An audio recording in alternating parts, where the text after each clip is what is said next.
Chapter 516. Fourth Brother. Mu Rongshuan was pleasantly surprised.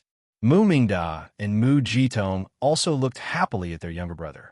They didn't expect Mu Zhouxing to return at this time. Mu Zhouxing's cultivation was the highest among the four brothers, even higher than Mu Tian's. But he chose to indulge in wine and didn't do anything for the Mu family in 20 years.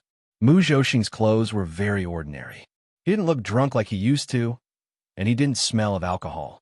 He looked at Mu Yu, who was still sitting on the stone, trying to find something different about this stranger. But Mu didn't look at him, only at Mu Xian on his lap. At this moment, Mu Xian was happily stroking Little Handsome in her arms, while Little Handsome was snoring in boredom.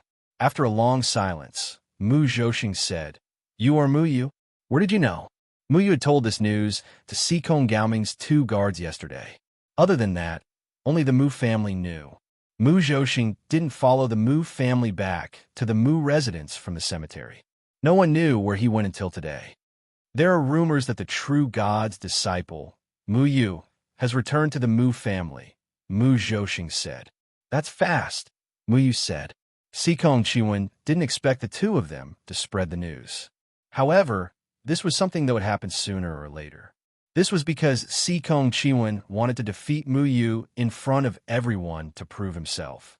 Naturally, he would let more people know about this. "So you're my son?" Mu Zhouxing stared at Mu Yu, a fire burning in his deep eyes. Mu Yu didn't answer him. Mu Rongshuan wanted to say yes, but Mu Tianhe stopped him. If Mu Yu didn't want to answer this kind of question, no one else should interfere. There was a long silence. "Do you know everything about the matter? Do you know who caused all of this?"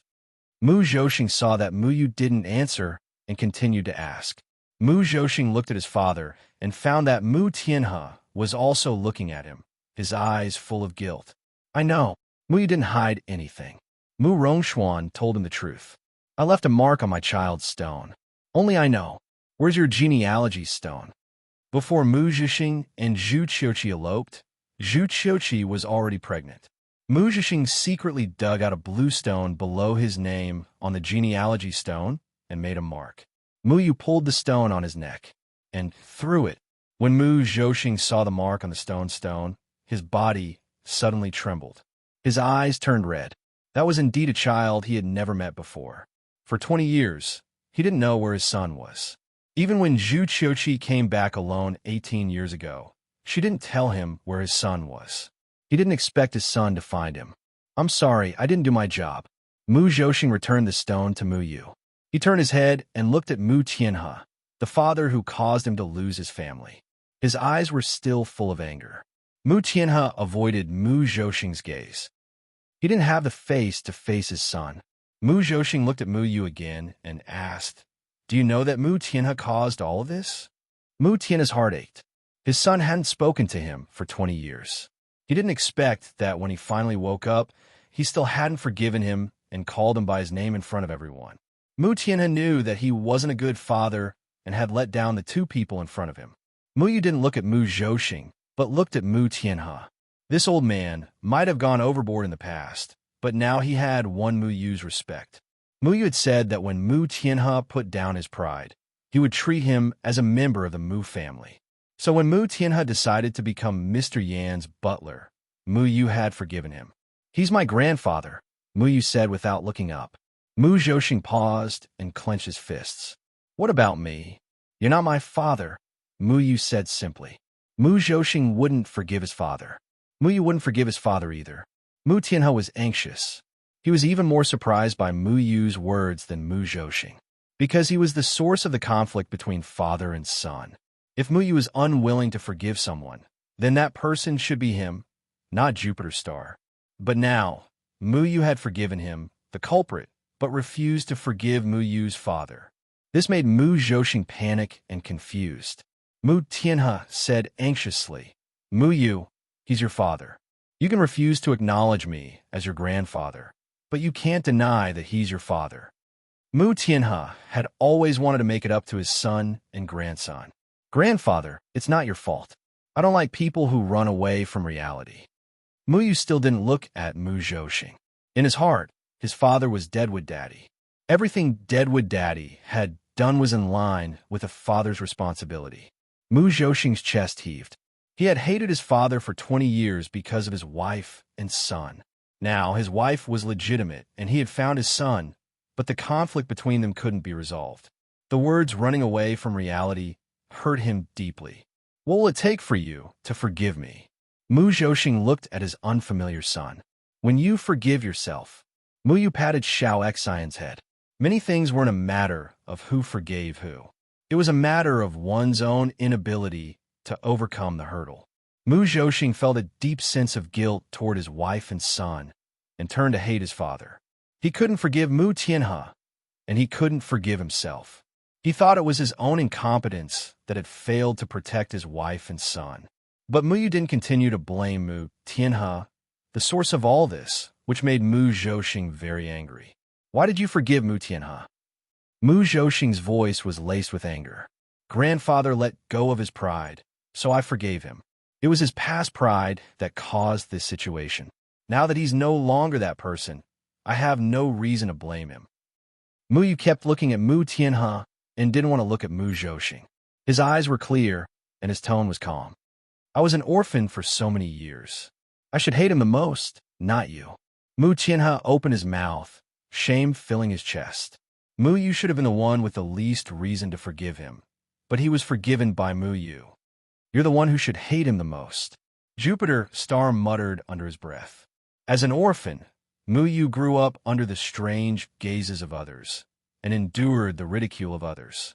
Only Mu Yu knew the pain in his heart. Mu Zhouxing couldn't understand because he chose to escape and become an alcoholic. But Mu Yu's words made Mu Zhouxing realize that if there was anyone who should hate Mu Tianhe the most, it wasn't him, but Mu Yu. When Mu Yu forgave Mu Tianhe, he had no reason to continue hating him. Mu Zhouxing's entire body trembled, and he clenched his fists. I understand. Mu Zhouxing took a deep breath, and then slowly walked in front of Mu Tianhe. Looking at Mu Tianhe's aged face, he had mixed feelings. Mu Tianhe also looked at his son, his eyes full of guilt. No matter what conflicts they had, they were still father and son. Mu Zhouxing had watched Mu Tianhe toil for the family for so many years, and even watched coldly when a Mu family moved into the cemetery. He thought he could take revenge on his father. But when he moved into the cemetery, he didn't feel the thrill of revenge, only a trace of sadness and even shame. Yes, Mu Zhouxing was ashamed. He had already forgiven Mu Tianhe that night in the cemetery. He had always chosen to stand by and watch the Mu family's affairs. He thought that everything was caused by his father, but that day made him realize that he was the cause of the Mu family's decline. He was very talented, but he chose to be a bystander and let his father struggle for the survival of the Mu family at such an old age. Mu Tianhe had always sought Mu Zhouxing's forgiveness, but Mu Zhouxing chose to ignore him. Now, he knew it was time for him to come back. Mu Zhouxing fell to his knees and kowtowed. Father. The word father made Mu Tianhe cry again. He reached out a trembling hand and helped Mu Zhouxing up. Good, good, good. Mu Zhouxing sighed softly. Mu Yu chose to forgive you. I have no reason to hate you. Mu Yu and I will take care of the Mu family from now on. No, we all have a share in the Mu family's responsibility. Mu Tianhe patted Mu Zhouxing's shoulder and looked around at everyone. Yes, we all have a share. Mu Rongxuan and the other two nodded. Me too. Me too. Mu Xian shouted happily. Mu Hao also nodded at the side. Mu Yu smiled, his heart at ease. Some people and some things didn't need to be said too clearly. If the Mu family wanted to rise, it wasn't enough to rely on him alone. Unity was the best way to rise. Ever since Deadwood Daddy's accident, he no longer had any pretentious thoughts. So he always looked at things from a long-term perspective and hid his pretentiousness. He didn't kill Sikong Gaoming directly because he was afraid that the Mu family would be implicated like Deadwood Daddy. He would kill Sikong Gaoming, but not now. He would kill him after defeating Sikong Chiwen. He had lived alone for so many years without his parents. It would be a lie to say that he didn't have any resentment. But when he admitted that he was a member of the Mu family, he realized that the focus of the Mu family's conflict was on him. He couldn't stay out of it. If the Mu family could be reunited because of his forgiveness, then he would choose to disperse the resentment. Many times, resentment wasn't the best solution. Mutual understanding was the way to go. Muyu was an optimistic person, so he would use optimistic methods to deal with problems. Mu Zhouxing looked at Muyu and asked softly, "Have you forgiven me now?" Chapter 517. The bright moon hung in the sky, covering the earth with a layer of gauze. It was so light. At this moment, the tranquil Mu family courtyard was like a dragon that was gradually recovering. There was an indescribable aura slowly gathering. It was the aura of unity of the Mu family. They wanted to bring the Mu family back to prominence and establish a foothold in Clearwater City. Muyu sat alone in the courtyard with a bottle of wine in front of him. After coming to Clearwater City, he really fell in love with the feeling of drinking. It was a very strange feeling. He used to occasionally drink with Ellie. Ellie was an alcoholic, but he wasn't. He didn't like drinking in the past. Mu Zhixing sat silently across from him. Looking at his son, he had mixed feelings. His long-lost son was suddenly found in this way. As a father, he didn't know what to do. He didn't know how to express his emotions. He didn't know what kind of person his son was. Mu Zhixing wanted to know how Muyu had survived all these years, but he didn't dare to ask. When Muyu needed him the most, he wasn't by his side. He felt that he had no right to ask about Muyu's past. "Do you drink?" Muyu broke the silence. "I quit." Mu Zhixing shook his head. Muyu poured himself a cup. "But I've recently fallen in love with drinking." Mu Zhixing smiled. "You look very much like her. I felt it on the first day you came to the Mu residence." "Is that why you came to my courtyard to sleep that day?" Muyu asked. On the first day, Mu Zhixing hugged a bottle of wine and lay silently in front of Muyu's door. He didn't even greet him. "I just wanted to make sure. I thought it was just a coincidence. Plus, Xiao Xian trusts strangers too easily. I don't want anything to happen to her," Mu Zhixing said. The moonlight was very peaceful. It shone on the two of them. "Do you want to know about your mother?" Mu Zhixing asked. Muyu was silent. He did not have any memories of Zhu Qiuqi in his mind.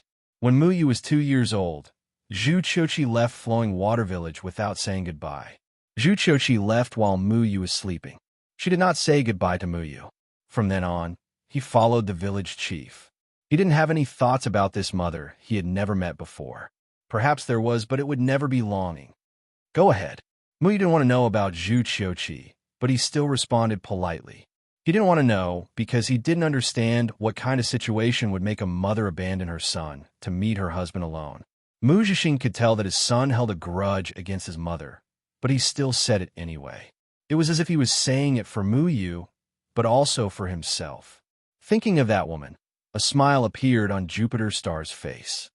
Qiuqi was a girl from an ordinary family. She was kind-hearted and very talented in cultivation. When I was young, I liked to drink without using spiritual power to protect myself. I liked the feeling of being drunk, so I didn't use my spiritual power to force out the alcohol. If I didn't use my spiritual power to protect myself, I would get drunk like an ordinary person. That day, I passed out in front of her house.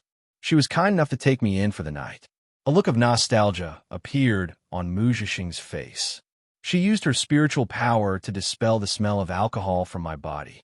I was very angry when I woke up, but she grabbed my ear and warned me not to get drunk again. Only then did I know that I vomited all over her house after I got drunk. Even my clothes were dirty. In the end, she had to wash them. The first time I met her, she taught me a lesson. But the way she taught me a lesson was really interesting, so I secretly memorized her address. After that, I purposely got drunk and passed out in front of her house several times. "Are you a scoundrel?" Muyu's lips curled into a smile. "You could say that. Every time I passed out, she would take me in and then grab my ear and warn me not to get drunk again. After a while, I fell in love with her and we got together just like that. After we got together, I rarely drank because she didn't like the way I drank. Then we had you." Mu Zhixing met Zhu Qiuqi through drinking, but he gave up his favorite wine because of Zhu Qiuqi. But at that time, I was the young master of the Mu family. My cultivation talent was second to none in Clearwater City. My future was immeasurable, and I was married to the Yin family. I didn't dare to tell your grandfather. I knew that he would never allow me to be with an ordinary girl. At that time, we were both in the nascent soul stage. We agreed to leave Clearwater City. I chose to run away from the marriage. I secretly dug out a piece of bluestone. This is a tradition of the Mu family. Every member of the Mu family must have this piece of bluestone. But my father found out and caught us personally. The two of us kept running away from Clearwater City, but he caught up with us in the end. I begged him to let us go and told him that we already had a child of our own. But because I ran away from the marriage, a huge business deal between the Mu and Yin families fell through. My father lost face in front of the Yin family. He was furious and wanted to abort my child himself. I could only let Qiuqi escape alone. I was caught by my father. A trace of anger appeared on Mu Zhixing's face, but it quickly disappeared. Now that everything had been settled, there was nothing to pursue. Back then, Mu Tianhe regretted it. He was just angry. He didn't really want to kill his grandson. He only wanted to threaten Mu Zhixing to return. Where did you escape to? Mu Yu asked. Near Misty Breath City. There is a remote area north of Misty Breath City called Moyun Mountain Range. That's all I know. I don't know where Qiuqi took you. After I returned, he imprisoned me. He wanted me to inherit the family business, but I refused and rebelled against him in a drunken manner. 2 years later, Qiuqi had already given birth to you. You were 2 years old. I saw Qiuqi, but in front of my father. She was afraid that my father would kill you, so she refused to tell me where you were. Mu Yu looked at his father and said, she loved you so much that she chose to abandon me to meet you. Abandon her son to meet her husband. Mu Yu still couldn't figure it out. Mu Zhixing shook his head. When she met me, I noticed that something was wrong with her. She seemed to be missing something, but I couldn't tell what it was. Later, my father told me that he invited an alchemist from the Danding sect to diagnose her. That alchemist said that Qiuqi's 5 elements were severely lacking in wood. The wood elemental energy in her body seemed to have a gap and was constantly leaking out. This was very abnormal. I didn't know what the problem was. Severely lacking in wood in the 5 elements. It was like a clap of thunder that exploded in Mu Yu's mind. Mu Yu's mouth fell open. He suddenly understood something. It wasn't anyone else who had caused his mother's death, but himself. His 5 elements were wood, and he was severely lacking in 4 elements. If he guessed correctly, his mother's death was inseparable from the power of the wood Yumon in his body. It was very likely that he had destroyed the balance of the 5 elements in Qiuqi's body. Mu Yu thought of Qiao Shui. The woman he saw in Qiao Shui's memories wasn't her biological mother, but her stepmother. Her mother had passed away a long time ago. Qiao Shui had told Mu Yu that she was the one who had caused her mother's death.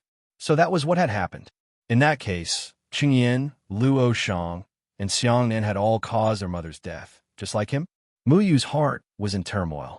The source of his orphanage was actually himself, and also the power of spirit Lord Mu Yumon in his body. If he had been a normal child, his mother wouldn't have died.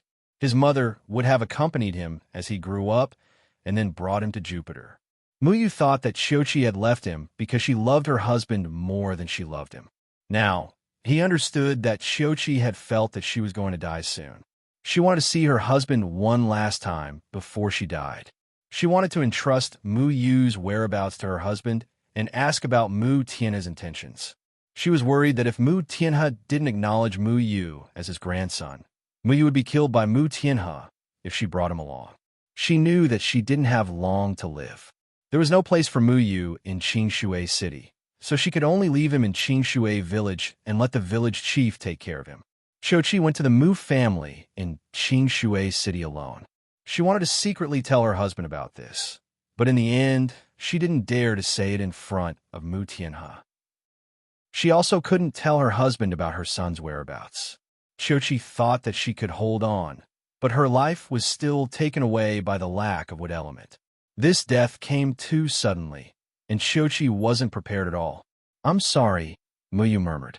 He had always been brooding about his mother abandoning him, but now he realized that many things were never as simple as they seemed. What are you sorry for? We should be the ones saying sorry, right? Mu Zhixing sighed. When your mother and I met, she told me that she hoped that you could be with the person you love and not return to the Mu family like I did and become a sacrifice for the family. Mu Yu was silent. He had misunderstood his mother. Qiuqi left him in Qingshui village not only to protect him, but also because she hoped that he could choose his own life. Mu Yu did choose his own life. He liked the people who cared about him in this life. A child chosen by fate had such a difficult life. The night wind blew through the willow trees, rustling them. Only the crickets could be heard chirping. A dark cloud floated in the sky, covering the moon. There were no more voices in the yard, and it fell into silence once more. Mu Zhixing was immersed in his memories of Qiuqi, while Mu Yu was in a state of confusion. Mu Yu didn't know how to view this matter, because Xie Bulo once said that the 5 of them were born with 4 of the 5 elements missing. They would die soon after birth. The 5 spirit lords Yu Meng chose their constitutions and attached themselves to them, allowing them to live. But Mu Yu now understood that if he lived, his mother would have to pay with her life. This was a very cruel choice. Regardless of whether Mu Tianhe had separated Mu Zhixing and his wife, Zhu Qiuqi and Mu Yu were destined to die. It was only because of the invasion of Spirit Lord Mu Yameng that Mu Yu was able to survive. Mu Yu didn't know who to hate anymore. Perhaps his existence was a mistake from the beginning. Let's not talk about the past. Let it go. Live well for your mother. We need to shoulder the responsibility of protecting the Mu family. Mu Zhixing sighed. I will live well for my mother. Mu Yu pursed his lips. The life he had now was exchanged for by Qiuqi's life. His mother's life was in his body, so he had to live well. But then he thought, how could the life in his body be so simple? When the underworld grass was about to swallow him, Deadwood's father used blood cover the sky to exchange his life for Mu Yu's. He also prevented Mu Yu from being harmed by the white world. Deadwood's father's life also flowed in his body. With so many people protecting Mu Yu in various ways, he had no reason not to work hard. I will, Mu Yu silently repeated. He was a child who was deeply loved. Fate was playing tricks on him, but many people were helping him. It was late at night, and the wind blew even harder. Mu Zhixing suddenly picked up Mu Yu's wine cup and drank it in one gulp. You said you stopped drinking. I see her shadow in you. I want to get drunk one last time. After getting drunk one last time in front of his son, he would never get drunk again. Chapter 518. Clearwater City was remembered by the cultivation world because of Sikong Chiwen's sudden appearance. However, recently, Clearwater City was in an uproar because of another incident. Mu Yu suddenly appeared from the Mu family, which was almost destroyed by the Sikong family, and pulled the Mu family back from the brink of destruction. No one would have thought that the true God's disciple, Mu Yu, was actually a wandering disciple of the Mu family in Clearwater City. However, another piece of news came out that Sikong Chiwen was going to challenge both Mu Yu and Tian Buchi on the 6th of June. Sikong Chiwen was so arrogant that he thought he could defeat the true God's disciple after defeating Tian Buchi. Many people thought that Sikong Chiwen was too arrogant. It wasn't certain who would win the battle between him and Tian Buchi, but he dared to challenge both of them at the same time. However, many people thought that Sikong Chiwen might really have the ability to do so. This was because he went from a nobody to the 51st extreme immortal. This wasn't due to luck, but because he had the foundation of strength. Whether it was Sikong Chiwen, Tian Buchi, or Mu Yu, the 3 of them were extremely famous in the cultivation world. This was especially true for the true God's disciple, Mu Yu. In everyone's eyes, he was a person who could create miracles. Although he was only ranked 80th on the Supreme Immortal Leaderboard, no one dared to underestimate him. Some people even thought that Mu Yu had a higher chance of defeating Sikong Chiwen. The true God's disciple had done countless things in the cultivation world, and they always gave people unexpected results. The battle between the 3 of them had attracted more and more self-cultivators to Clearwater City. This oasis city in the desert was destined to not be peaceful. In the Mu family's courtyard, Mu Tianhe and the others looked anxiously at Mu Yu, who was sitting by the bed. There was another person lying on the bed. It was the genius of the Mu family, Mu Qingfan, who had been knocked unconscious by Sikong Chiwen. Mu Qingfan was handsome and was only 2 years older than Mu Yu. Mu Yu, can Qingfan be saved? Mu Mingda asked with a face full of hope. Mu Mingda was Mu Yu's uncle, as well as Mu Qingfan's biological father. His son had been lying in bed for several months and had not moved at all. It was as if he had fallen into a state of deep sleep. No matter how many famous doctors he had invited, they were all helpless. He didn't know what method Sikong Chiwen had used to beat Mu Qingfan into such a state. Mingda, don't worry. Mu Yu is the disciple of a true god and also the successor of the Pill Cauldron Sect's Deadwood Evergreen. He definitely has a way. Don't disturb him. Mu Tianhe quickly berated. Before Mu Yu returned, Mu Qingfan was the #1 genius of the Mu clan and had even entered the Supreme Immortal Leaderboard. Everyone in Clearwater City knew about him. He was supposed to be the hope of the Mu clan, but he had never expected that Sikong Chiwen would severely injure him, directly destroying the hope of the Mu clan. You guys wait outside. I'll check on him first, Mu Yu said. Okay. Mu Tianhe quickly nodded. Then, he chased everyone out and closed the door. Mu Mingda was very anxious. His son had been beaten to such a state, but as his father, he couldn't do anything. He originally wanted to stay, but he was also chased away by Mu Tianhe. Mu Yu carefully probed his spirit energy into Mu Qingfan's body. It flowed through his meridians, trying to find the source of Mu Qingfan's illness. However, after his spirit energy flowed through Mu Qingfan's body, it was unobstructed. Mu Qingfan didn't suffer any hidden injuries. He was perfectly fine. He's not injured. Why is he unconscious? Mu Yu frowned and stared at Mu Qingfan's face. There was a faint murderous aura between his eyebrows. He didn't know what it was. Little Shuai, what do you think? Mu Yu asked. Little Shuai jumped from Mu Yu's shoulder to Mu Qingfan's chest. He squatted down and knocked on Mu Qingfan's chest, then touched Mu Qingfan's forehead. He swung his big tail and said, "There's a very strange and powerful demonic power in his body. It is this demonic power that deprived his consciousness, causing him to be in a deep sleep." Demonic force? You mean a demon? Mu Yu didn't understand. Sikong Chiwen did this to him. How can there be demonic force? Sikong Chiwen definitely wasn't a demon. There was no doubt about this. There were demons on the Supreme Immortal ranking as well. However, if Sikong Chiwen was a demon in disguise, he wouldn't be able to fool the ranking. The ranking would record this person's detailed information on the Supreme Immortal Tablet. The tablet would show whether Sikong Chiwen was a human or a demon. It was impossible for people not to know. I don't know. His consciousness isn't here. It has been taken away by someone. Little Shuai said, "Taken away consciousness. Consciousness can be taken away. Isn't consciousness a person's soul? Can he still live without a soul?" Mu Yu asked. Little Shuai shook his head. Consciousness is different from a person's soul. Haven't you experienced it yourself? When that gomong in your body wakes up, you won't be able to control your body anymore. Gomong is a body of consciousness, not a soul. Anyway, just think of consciousness and soul as different things. This guy's like a vegetable right now. He can live, but can't move on his own. Then how do we save him? Mu Yu asked. With Little Shuai's explanation, he more or less understood. He had experienced several times when his consciousness was suppressed by Gomong. His consciousness has left his body. He can only recover if we find his consciousness. Little Shuai jumped back onto Mu Yu's shoulder. Needless to say, the person who took away Mu Qingfan's consciousness was definitely Sikong Chiwen. He didn't know what method he used to take away a person's consciousness. It was like taking out a person's soul. However, taking out souls was something the gate of hell was best at. Once the soul left the body, the person would die. It was different from Mu Qingfan's situation. Usually, when one's consciousness fell into a deep sleep, they would slowly recover. However, if one's consciousness was taken away, they wouldn't be able to wake up.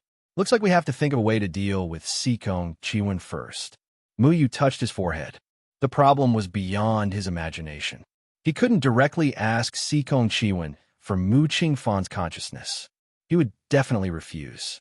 Moreover, Sikong Chiwen was a severed soul extreme immortal. This was extremely disadvantageous for Mu Yu. Mu Yu opened the door and walked out. Everyone from the Mu family was anxiously waiting for him. Seeing him come out, they quickly surrounded him. "How is it? Is Qing Fan okay?" Mu Tianhe asked even more anxiously than Mu Mingda. Mu Yu shook his head. Mu Tianhe's face was filled with disappointment. If Mu Qing Fan could wake up, then the Mu clan would have 4 out-of-body stage cultivators, including Mu Yu. This was a huge deterrent force in Clearwater City. It was a pity that even Mu Yu was helpless. Mu Mingda also sighed heavily and said, "Is there really no other way? The way to wake him up is with Sikong Chiwen. I'll go find him," Mu Yu said. Although Mu Qing Fan and Mu Yu had never met and didn't know each other, they were still his cousins. He couldn't just sit by and watch. "Find Sikong Chiwen? No, you're not his match." Mu Zixing shook his head. "Yes, we need to think about this," Mu Tianhe hurriedly said. He really wanted to wake Mu Qing Fan up, but he also didn't want Mu Yu to put herself in danger just to save Mu Qing Fan. "Don't worry. I know what I'm doing. Now isn't the time. Next, the Mu family will take back what belongs to us from Sikong Chiwen," Mu Yu said slowly. Not only did he have to take back Mu Qing Fan's consciousness, but he also had to take back some of the properties that the Sikong family had seized from the Mu family. Mu Tianhe nodded. Many businesses in Clearwater City were originally under the management of the Mu family. However, because of Sikong Chiwen's appearance, those businesses chose to change sides. Now that the Mu family had a true God's disciple to rely on, those businesses would definitely reconsider whether they should choose the Mu family or the Sikong family. "Mingda, pull yourself together. Mu Yu will think of a way to solve Qing Fan's problem. The Mu family needs to rise again. Only then can we avenge Qing Fan." Mu Tianhe patted Mu Mingda's shoulder. Mu Mingda clenched his fist and said, "Mu Yu, I'll leave Qing Fan's matter to you. I'll do my best to help the Mu family take back their properties. Then I'll start with the spiritual stone bank. The bank is a property that cannot be lost." That piece of land was taken away by the Gu family, right? Mu Yu pondered for a moment before asking. "Yes, we did give the bank to the Gu family to repay the debt. The spiritual stone bank is very important to the Mu family," Mu Tianhe said. Mu Hao hid behind his father and kept sneaking glances at Mu Yu. His gaze was erratic. When he heard Mu Yu suddenly mention the Gu family, his face flushed red. The humiliation from the Gu family was still fresh in his mind. "Of course it's important. Those who dared to bully my younger brother have to pay the price. Let's go, silly. Big brother will take you there." Mu Yu walked over and patted Mu Hao's shoulder. Mu Hao raised his head and looked at this brother that he had always disliked. He moved his mouth and said, "I have nothing to do with the Gu family anymore. I don't want to go." "How can you have nothing to do with them? In the past, you only said that you looked down on Gu Qiaowei. She is still your future wife in name because of the engagement. Someone who is disrespectful to our grandfather is not worthy of being our Mu family's daughter-in-law. Big brother will take you to divorce her." Mu Yu raised his eyebrows and said domineeringly, "Big brother will take you to divorce her." Mu Hao opened his mouth. He did not expect Mu Yu to suddenly say this. His heart jumped with joy. He turned his head and asked Mu Tianhe, "Grandfather, can I divorce her?" Mu Tianhe smiled and rubbed Mu Hao's head. "Go divorce her. Grandfather will not arrange any marriages for our Mu family in the future. You can pursue whoever you like. Grandfather will not interfere anymore." Mu Tianhe had already thought it through. The so-called marriage would not be of any help to the Mu family when they were in danger. Just like this time, when the Sikong family was suppressing the Mu family, all the other families avoided them for fear of being implicated by the Mu family. No one dared to extend a hand to help the Mu family. They even used all sorts of methods to make things worse for the Mu family. With this lesson, Mu Tianhe had already seen the disadvantages of a marriage alliance. Without absolute power, a marriage alliance was useless. Rather than that, it was better to let nature take its course. Everyone had the right to pursue the person they liked.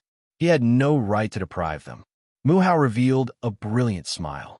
It was Mu Yu's first time seeing him smile so happily. Chapter 519. In the main hall of the Gu family, Gu Hongyi was very uneasy facing the sudden arrival of the 3 people. "Family head Gu, I'm here today because of an incident. Mu Tianhe looked at Gu Hongyi and patted Mu Hao's shoulder. Gu Hongyi looked at Mu Tianhe, who was humiliated by him, then at Mu Hao, who was engaged to his daughter. Finally, his gaze landed on the young man standing behind Mu Tianhe. Gu Hongyi's pupils constricted. Over the past few days, the rumor that the true god's disciple was a member of the Mu clan had spread like wildfire in Clearwater City. From the looks of it, this young man was most likely Mu Yu. Gu Hongyi was filled with regret. Gu Hongyi hurriedly said, "Uncle Mu, don't worry about the bank. We're just taking over on your behalf. These are the deeds and accounts of the Mu family's Spirit Stones Bank. We'll return them to you." Gu Hongyi's deceased father and Mu Tianhe were family friends. He had arranged the marriage between Mu Hao and Gu Qiaowei long ago. However, when the Mu family was being suppressed by the Sikong family, Gu Hongyi couldn't wait to cut ties with the Mu family in order to please the Sikong family. Not only did he hit the Mu family when they were down, but he also wanted to cancel the marriage. However, who would have thought that the Mu family would have a true God's disciple at this time? He even saved the Mu family from the brink of destruction. It was too late for regrets. That was the disciple of true God Lu, Mu Yu. Mu Yu's reputation was too great. Although he had the halo of a true God's disciple, everyone had heard of the person Mu Yu before they knew his identity. Mu Yu didn't become famous because of the true God. He made a name for himself. If there wasn't the supreme immortal ranking, nobody would have known about the relationship between Mu Yu and a true God. Mu Yu was Mu Hao's younger brother and was engaged to Gu Qiaowei. It was a good opportunity to get close to her, but it was ruined by Gu Hongyi. "Uncle, you don't have to.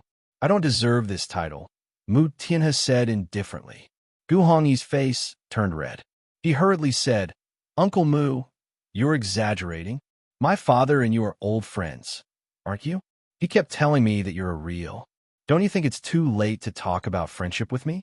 Now, everything in our Mu clan is decided by my grandson Mu Yu. You tell him." Mu Tianhe snorted and interrupted Gu Hongyi. Gu Hongyi glanced at Mu Yu with fear and trepidation. He hurriedly stood up and bowed with a smile. "Mu Yu, true God's disciple, I've heard a lot about you. I am Gu Hongyi, your father's childhood playmate." "What does my father's childhood playmate have to do with me? We're not here to talk nonsense with you. We're here for another matter," Mu Yu said indifferently. This guy was so arrogant when he was making things difficult for the Mu family. Now that he saw that the Mu family had someone backing him up, he turned around and wanted to talk about friendship. He was really shameless. Please speak. As long as I, Gu Hongyi, can do it, I will definitely do it." Gu Hongyi solemnly vowed. Mu Yu unceremoniously took away the Spirit Stone Bank's land deed and said, "Of course you can do it. Today, I'm here to talk about my brother, Mu Hao's marriage."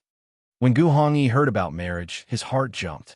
That day when he broke off the engagement, he was very ruthless. However, Gu Hongyi still tried to lead the topic to a good direction. "Marriage? Oh, right. That's right. Qiaowei and nephew Mu Hao were indeed betrothed since they were young. Nephew Mu Hao is truly a talent. For my Qiaowei to be able to marry nephew Mu Hao, it is Qiaowei's fortune." Gu Hongyi thought that Mu Yu was here to facilitate this marriage. Because large families valued face, in order to not be ridiculed, the Mu family might want to settle this matter as soon as possible. As long as this marriage was settled, then the Gu family would have found a solid backer in the future. "Little Hao, what to do is up to you." Mu Yu glanced at Gu Hongyi with contempt. Mu Hao slowly took out a divorce letter from his bosom and handed it to Gu Hongyi. He calmly said, "This is my divorce letter to Gu Qiaowei. Your Gu family has always wanted to cut ties with our Mu family. Now it is as you wish. I, Mu Hao, will divorce the disrespectful Gu Qiaowei and officially kick her out of the Mu family. From now on, Gu Qiaowei and our Mu family will have nothing to do with each other." Gu Hongyi was stunned. His face turned red and white, and he couldn't speak for a long time. Gu Qiaowei just happened to walk into the hall. When she heard Mu Hao's words, her face was filled with disbelief. "You're divorcing me?" Gu Qiaowei bit her teeth. "You are not worthy to be my Mu family's daughter-in-law. I don't like you." Mu Hao snorted and turned to leave. He no longer cared about Gu Qiaowei's expression. Mu Tianhe also stood up and followed Mu Hao out. Patriarch Gu, I hope you will think twice before you do things in the future. Mu Yu swept his gaze over everyone in the Gu family, then turned to leave. Only the Gu family was left in dead silence. How is it? Have you vented the anger in your heart? Mu Yu asked with a smile. He no longer had the imposing manner from before. Mu Hao laughed. Big brother Mu Yu, thank you. Now, quickly tell me what your big brother Mu Yu's image is like. Handsome, confident, and elegant, powerful, and domineering. You can throw all the nice words you have at me. It's okay, I can take it. Mu Yu puffed out his chest. He liked it the most when this hothead blindly worshipped him. It's just a big brother. Didn't you say to stop worshipping others? Mu Hao touched his head and curled his lips. I am your big brother, not others. You can worship me. I won't chase stars anymore. You can praise me, just like when you praise Mu Yu in front of me. What punishing evil, bursting with a sense of responsibility, valiant, invincible in the universe, Ultraman. No, I'm not a fan anymore. Praise me. Oh, damn it. You don't know what's good for you? You deserve a beating. Grandpa, big brother is bullying me. Mu Hao pulled Mu Tianhe's hand and hid behind him. He made a face at Mu Yu. I really did bully you today. Mu Yu was extremely depressed. Seriously, why did he have to lecture this idiot about principles? Now, even his only brainless fan had become smart. Mu Tianhe looked at his two grandsons with gratification and laughed heartily. Although Mu Yu was like a child who never grew up, he knew more principles than anyone else.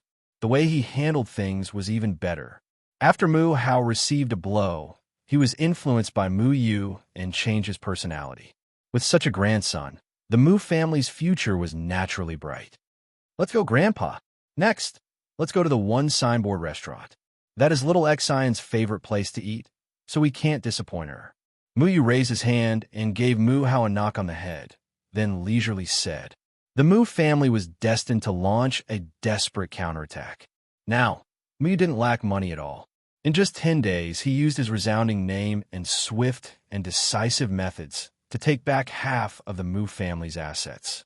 In the past 10 days, the news that the true God's disciple was going to fight with Sikong Chiwen had spread throughout the world of self-cultivators.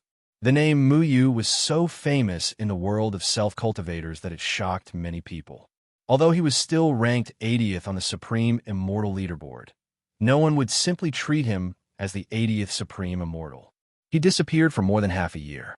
No one expected him to appear in the Mu family of Qingshui City, not to mention that Mu Yu was a member of the Mu family of Qingshui City. However, Mu Yu also directly said that he wanted to challenge the young master of the Heavenly Star sect. The heavens will not wait. In the cultivation world, no one knew about the hatred between Heaven Buwait and Mu Yu. However, it was rumored that Heaven Buwait's younger brother, Tianyun, had been taught a lesson by Mu Yu when he was at the second heaven. The conflict between the two was understandable. Many people were very interested in the battle between Sikong Chiwen, Mu Yu, and Heaven Buwait. More and more people headed to Qingshui City. In just a few days, Qingshui City was suddenly filled with self-cultivators dressed in all kinds of clothes. Suddenly, Qingshui City became very lively. On this day, an uninvited guest suddenly came to the Mu residence. A graceful woman in yellow stood at the entrance of the Mu residence. She frowned slightly as she looked at the entrance. This woman was graceful and alluring. She was graceful like a fairy, causing the guards of the Wood Manor to stare in awe. However, one of the servants came back to his senses and hurriedly said, Fairy, this is the Mu residence. Please don't barge in. The woman in yellow revealed a charming smile, which made the two servants fall head over heels for her. I'm looking for Mu Yu. The woman in yellow smiled faintly.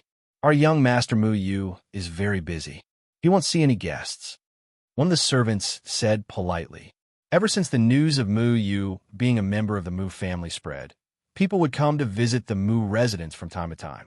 They wanted to curry favor with the Mu family, but they were all rejected.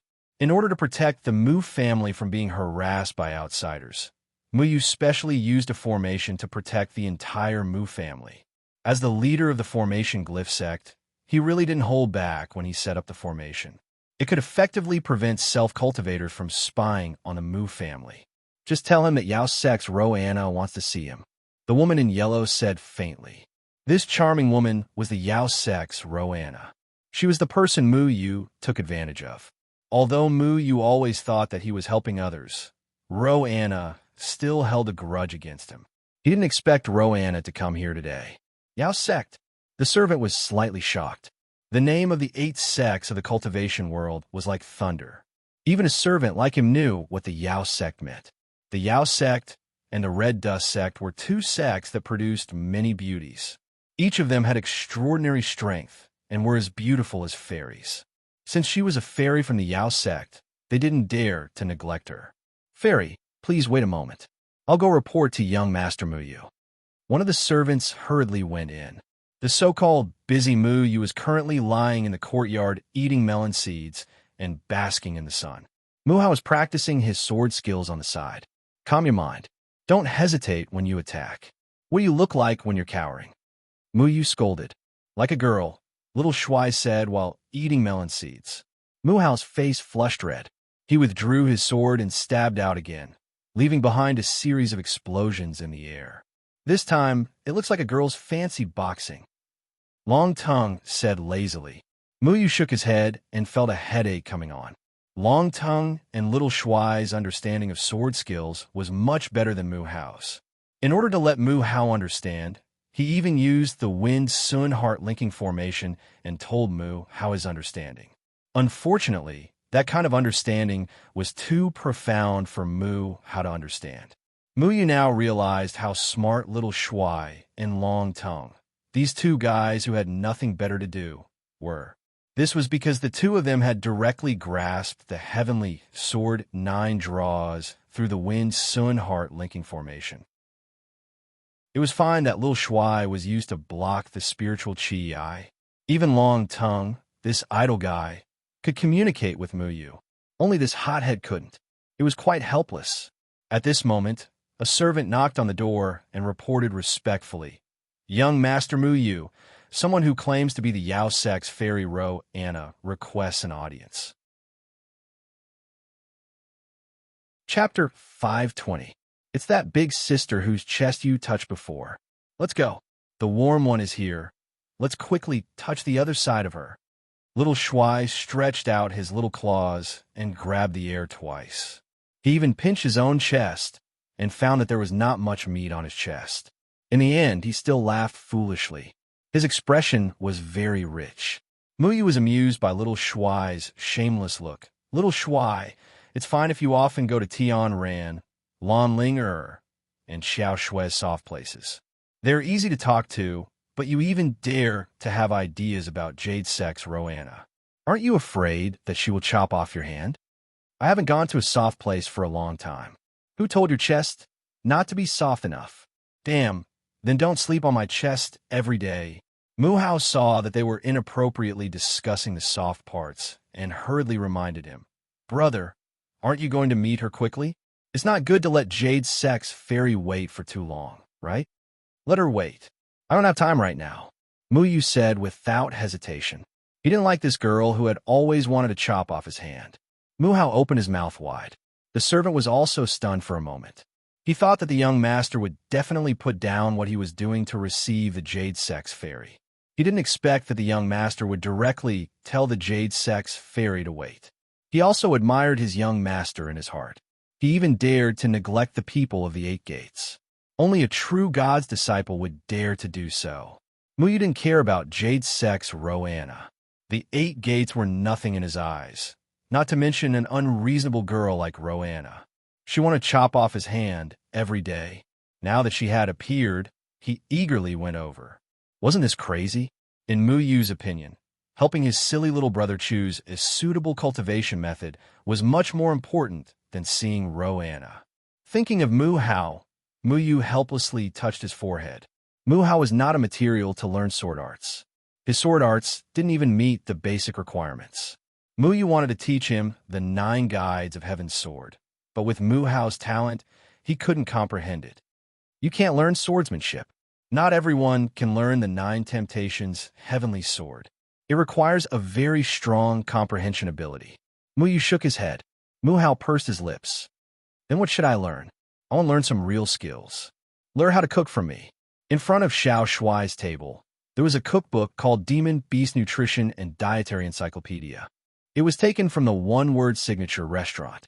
Recently, it found that instead of looking for food everywhere, it was better to do it on its own. It could also cook the dishes it wanted. This little foodie was quite smart. Back in the Withered Tree Valley, it had learned the Poison Sutra from Muyu. Later on, it learned the Xian formation with Muyu. Sometimes, its memory was even better than Muyu's. As for the Demon Beast Nutrition and Dietary Encyclopedia, it was as if it was personally created for it. It was extremely happy. You should learn about formations. Let's see if you have the talent. Muyu directly threw the basic formation compendium that he got from the formation faction to Mu Hao. This book was given to him by Song Qingyu when he first went to the formation faction. Every day, Song Qingyu personally taught him the contents of the book. However, the Withered Tree had already forced Muyu to learn the contents, so he didn't touch this book much. But Formation Masters, Mu Hao was very reluctant. What's wrong with Formation Masters? Formation Masters are the most powerful among the cultivators. Okay, what do you know? Muyu angrily scolded. I know Formation Masters are very powerful, but Formation Masters are gone after the first round. Their disadvantages are too obvious. Mu Hao didn't like this kind of ability that couldn't be continued. That's for other people. You have a very handsome brother. Don't tell me that your formation base can't meet the demand. Muyu had a lot of innate formation bases in his pocket. Ever since he had the Chaos Yin and Yang, he didn't use innate formation bases when he used transfer formations. He only used them when setting up fixed formations. The sect master of the Formation Talisman sect didn't lack innate formation bases. Mu Hao's eyes lit up as he hurriedly asked, Brother, can you really take out so many innate formation bases? Muyu directly raised his hand and threw out hundreds of innate formation bases, burying Mu Hao. Cut the crap. I can guarantee that you won't have to worry about not having formation bases for the rest of your life. Hurry up and memorize the 8 trigrams for me. Muyu patted the dust off his clothes before standing up and leaving. I'm so angry. You keep bullying me. I'll definitely tell Grandpa. Mu Hao cursed as he crawled out of the innate formation bases. He originally wanted to complain, but when he saw the ground full of innate formation bases, his eyes widened. Roanna was invited to the Mu family's main hall by the servants. Muyu dared to make her wait, but the Mu family didn't. At that moment, Mu Tianhe was carefully receiving Roanna. Roanna also looked otherworldly and didn't put on any airs. Fairy, please wait a moment. Muyu will be here soon, Mu Tianhe said with a smile. The Mu family was just an unremarkable family in Clearwater City. They might be able to do whatever they wanted in Clearwater City, but they were still too weak in front of the 8 gates. However, Muyu's identity as a true God's disciple didn't lose out to the 8 gates at all. Therefore, Mu Tianhe wasn't too worried. Old Master Mu, you're too polite. It's okay. I'm not in a hurry. Roanna nodded her head with a refined and courteous look. Uncle Mu had been looking around outside the door. When he saw Muyu walking over slowly, he hurriedly went forward and said anxiously, Young Master Muyu, you're finally here. It's okay. Don't be afraid of the 8 gates. If anything happens, I'll cover for you. Muyu patted Uncle Mu's shoulder before stepping into the main hall. When Roanna saw Muyu, a strange light flashed across her eyes. Looking at Muyu's unfathomable cultivation, she felt rather indignant. She was afraid that she would never be able to avenge that hand. Daoist Muyu, long time no see. How have you been? Roanna revealed a courteous smile. Muyu was confused by Roanna's courteous smile. Did this petty girl eat the wrong medicine? Why was she suddenly so courteous to him? Why are you looking for me? Muyu asked straightforwardly. That's right. Why are you looking for us? To give us warmth? Xiao Shuai stood on Muyu's shoulder and extended his little paw to gesture at his chest. He even pinched it twice. When Roanna saw Xiao Shuai's actions, Her eyes revealed a hint of anger. However, she still revealed an awkward and courteous smile. You guys chat. I won't disturb you. Mu Tianhe felt that the atmosphere wasn't right. Clearly, he couldn't butt in on this kind of thing. Thus, he tactfully left. Roanna held back her anger and said, Daoist Mu Yu, I came to find you today because of Sikong Chuan. What? Did Sikong Chuan also touch your chest? Left hand or right hand? Xiao Shuai asked in surprise. Mu Yu tried his best to hold back his laughter. Roanna's face completely darkened. She withdrew her smile and angrily said, Mu Yu, I'm warning you, don't mention that matter to me again. Roanna's otherworldly temperament instantly disappeared. Her eyes could almost spit out fire. She raised her hand, and a light zither floated in front of her chest. A sound blade was directly thrown at Mu Yu. Holy shit, what did I say? Mu Yu felt like 1,000 alpacas were galloping in his heart. It was clearly Xiao Shuai who was talking about it. In the end, all the blame was placed on him. Was the blame thrown at him so casually these days? Roanna's cultivation had greatly increased. She had the strength of a 5th layer out of body. However, this kind of cultivation was far from being Mu Yu's opponent. Mu Yu's hand trembled slightly. A powerful formation pattern instantly appeared and surrounded Roanna. Hey, why is a girl like you so petty? How can the words of a little spirit beast enrage you? Mu Yu used the formation pattern to trap Roanna tightly. She couldn't even move her hands to play the zither. Let go of me, Roanna angrily shouted.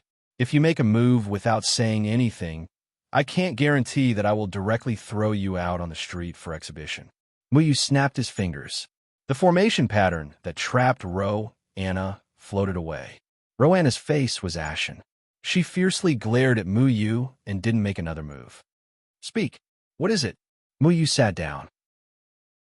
At the same time, she helplessly hugged little Handsome, who was gesticulating nonstop in her arms, telling it to behave and not cause any more trouble. Roanna slowly calmed down. She then said, I heard that you want to fight Sikong Chuan. So what? Mu Yu's real target was actually Tian Bue. However, he would definitely defeat Sikong Chuan. Roanna suspiciously looked at Mu Yu. You're not in the spirit-severing stage. Why do you dare to fight Sikong Chuan and Tian Bue? You're still here to care about me? Mu Yu asked. I'm just here to pass on a message from my senior sister Ming Xian. She wants you to go to the Star Pavilion in 3 days to discuss Sikong Chuan. Roanna gritted her teeth. What? Is your senior sister going to find Mu Yu to take revenge for you? But Mu Yu also touched you. Xiao Shuai said curiously. Mu Yu covered Xiao Shuai's mouth. This guy really talks too much. Discuss? What about Sikong Chuan? Mu Yu asked. Roanna held back her anger and replied, Don't you think it's strange that Sikong Chuan suddenly rose up in these few months? So far, each of our 8 sects has lost an extreme immortal to him. Our 8 sects suspect that he must have used some underhanded means to get to the bottom of this matter. What? Your 8 sects extreme immortals were defeated, so you think he cheated? You even want to have a meeting to deal with Sikong Chuan. Can others do better than you? Mu Yu said in disdain. Roanna was annoyed. She then continued. None of the extreme immortals defeated by Sikong Chuan died. However, all of them lost consciousness. We came to find you because your Mu family also had an extreme immortal who was defeated by Sikong Chuan, right? Mu Yu frowned. Mu Qin Fan was still lying in bed, and he couldn't do anything about it. From Roanna's words, their Jade sect also had an extreme immortal who was beaten into a vegetative state by Sikong Chuan. With Sikong Chuan's ability, he could definitely kill an extreme immortal. The 3-layer palaces had a set of rules to protect extreme immortals. If an extreme immortal of the 8 sects was killed, they could only blame themselves for being unlucky. The extreme immortal ranking didn't look at status, only rankings. If Sikong Chuan killed those people, he wouldn't have to worry about the elders of the 8 sects coming for revenge. However, Sikong Chuan only beat the extreme immortal until he lost consciousness. This matter was very strange. Who else will go to the Star Pavilion? Mu Yu asked. The Star Pavilion was an elegant tea house, a place where literati gathered. It was relatively quiet, and usually many cultivators would stay there.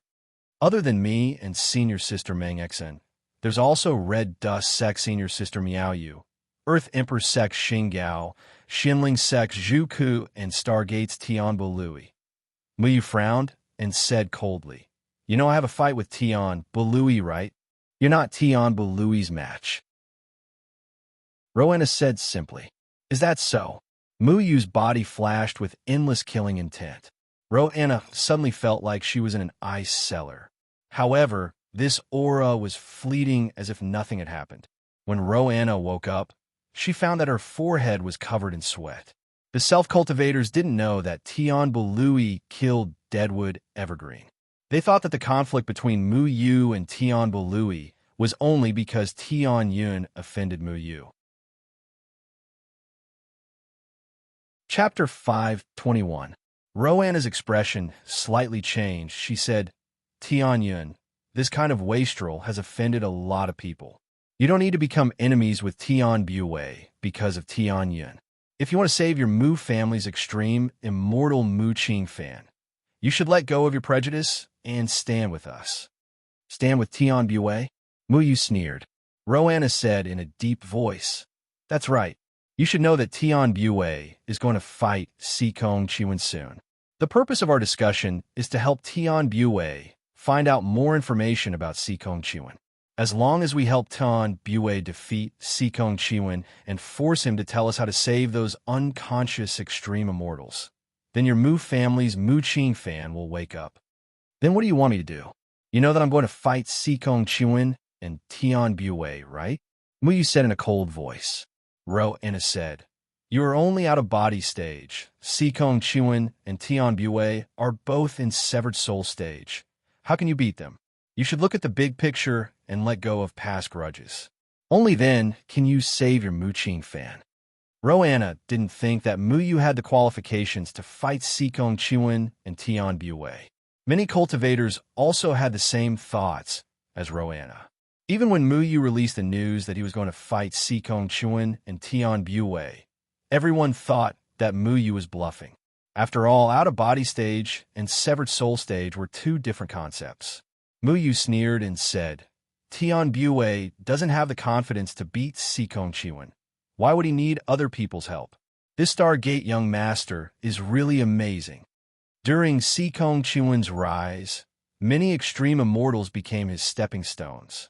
The people of the Eight Gates tried their best, but couldn't wake up those extreme immortals who were beaten unconscious by Sikong Chiwen. Therefore, they decided to work together to help Tian Bue deal with Sikong Chiwen. At this time, Muyu suddenly appeared and challenged Tian Buho and Sikong Chiwen. This could easily disrupt the plans of the Eight Gates, so they came to discuss this matter with Muyu.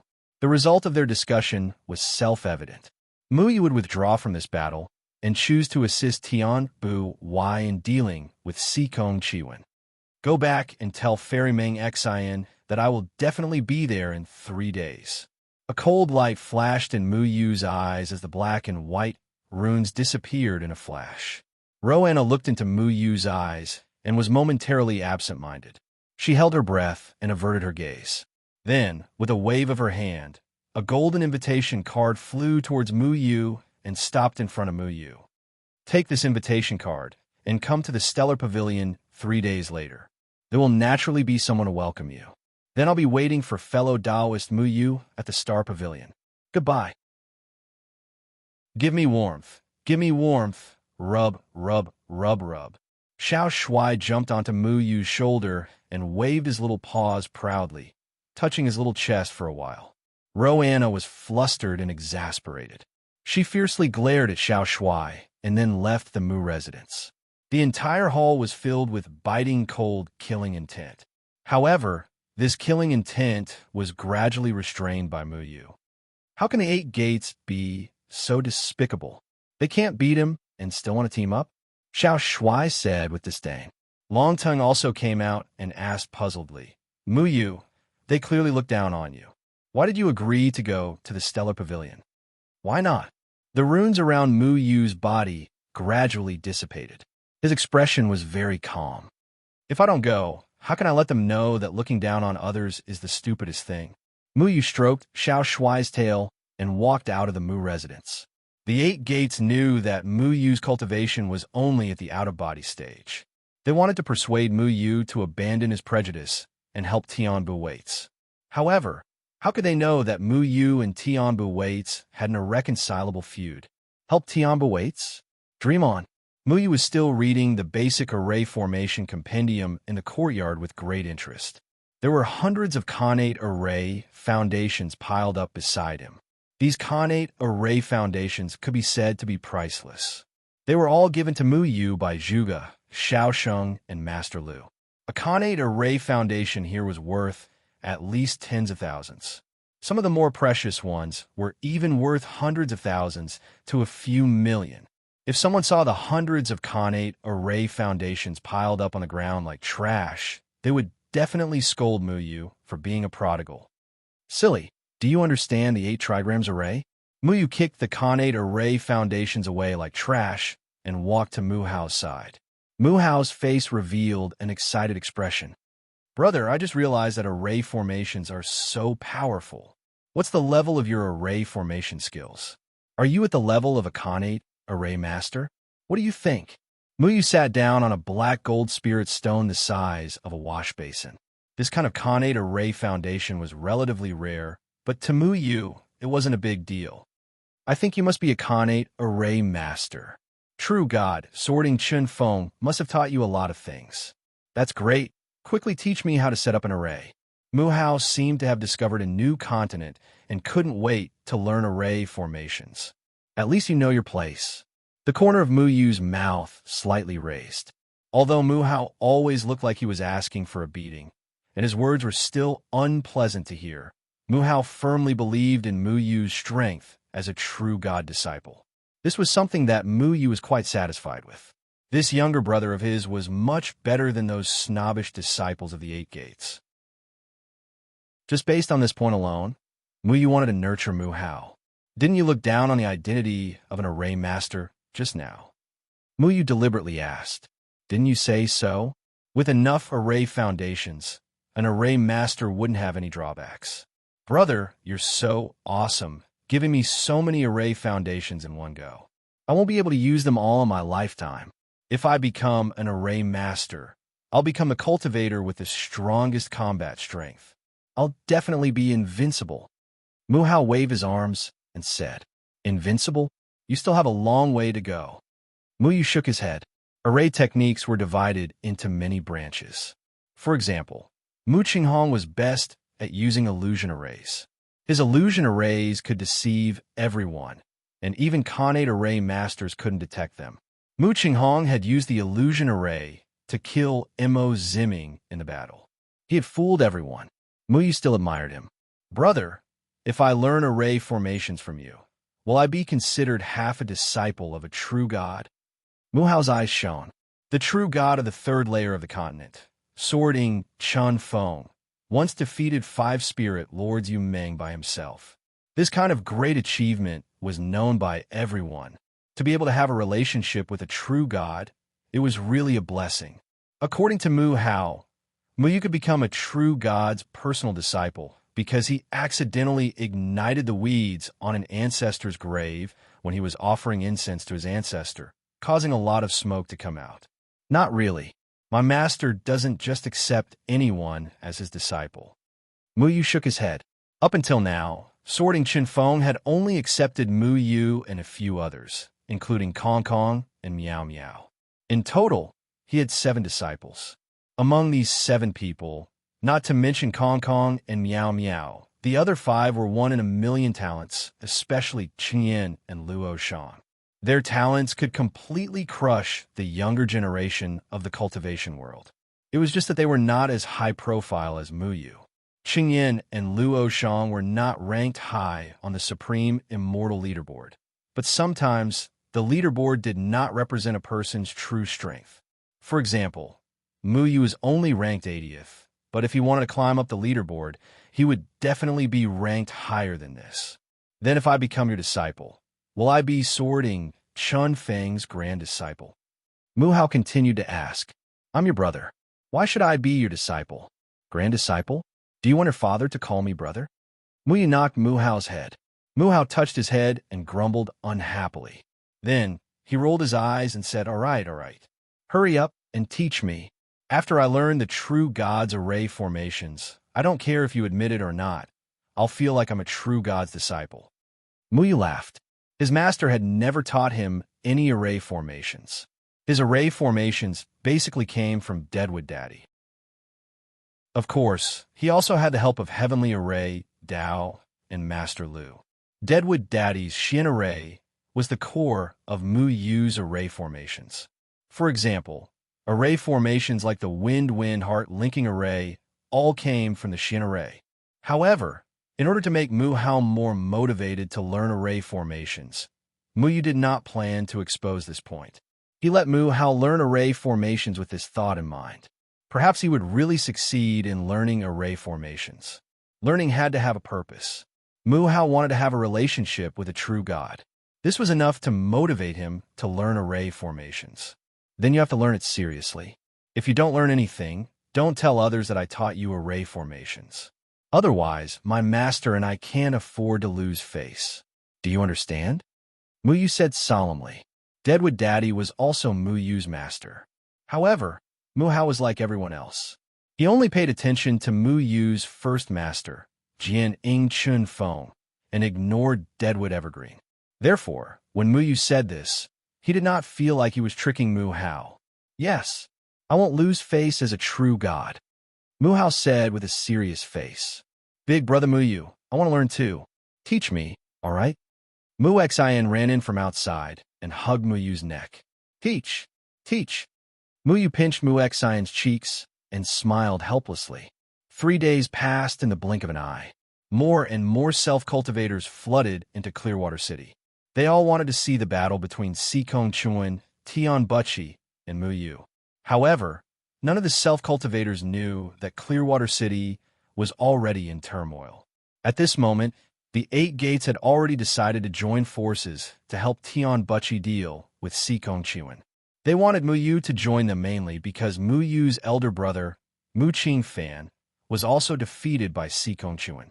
The 8 Gates believed that Mu Yu, who was only at the 9th heaven of out-of-body stage, had no other choice but to work with them.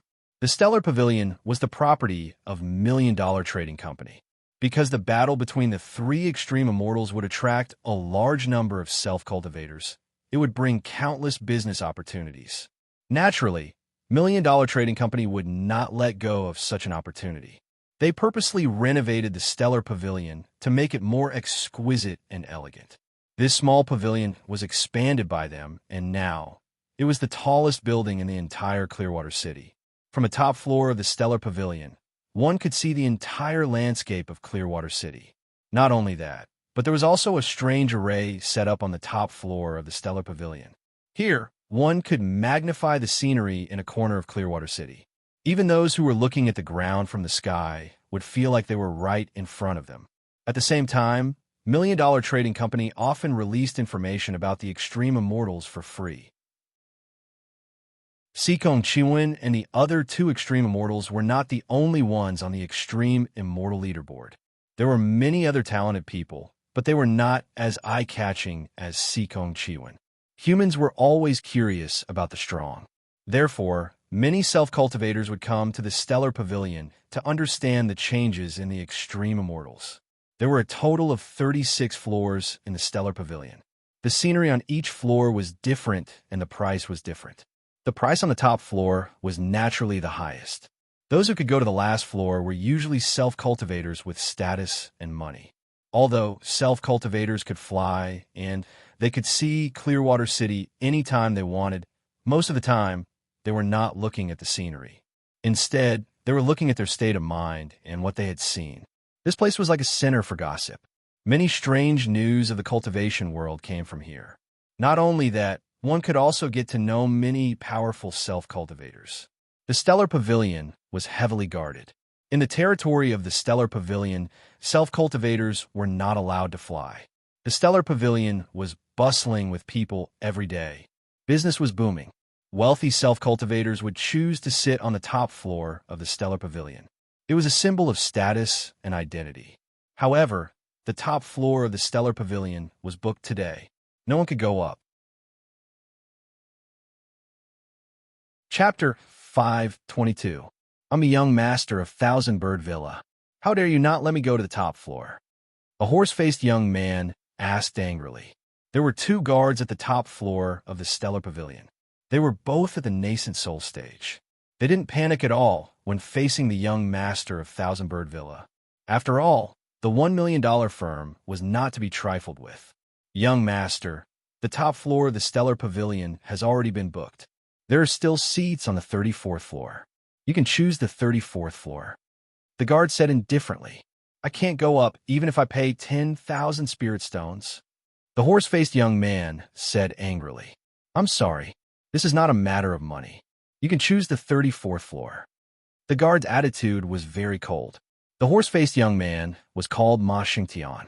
He was very angry. Thousand Bird Villa was considered a top second-rate sect in the cultivation world. Unfortunately, the $1 million firm didn't buy him at all. Ma Xingtian's noise attracted many self-cultivators to watch. Everyone was very curious about the Stellar Pavilion being booked today. Who on earth was so generous to book the top floor of the Stellar Pavilion? One had to know that each floor of the Stellar Pavilion was very big and could accommodate hundreds of people. People on the top floor usually spent 1,000 spirit stones to go up for 2 hours. If one wanted to book the top floor, it was impossible to do so without hundreds of thousands of spirit stones.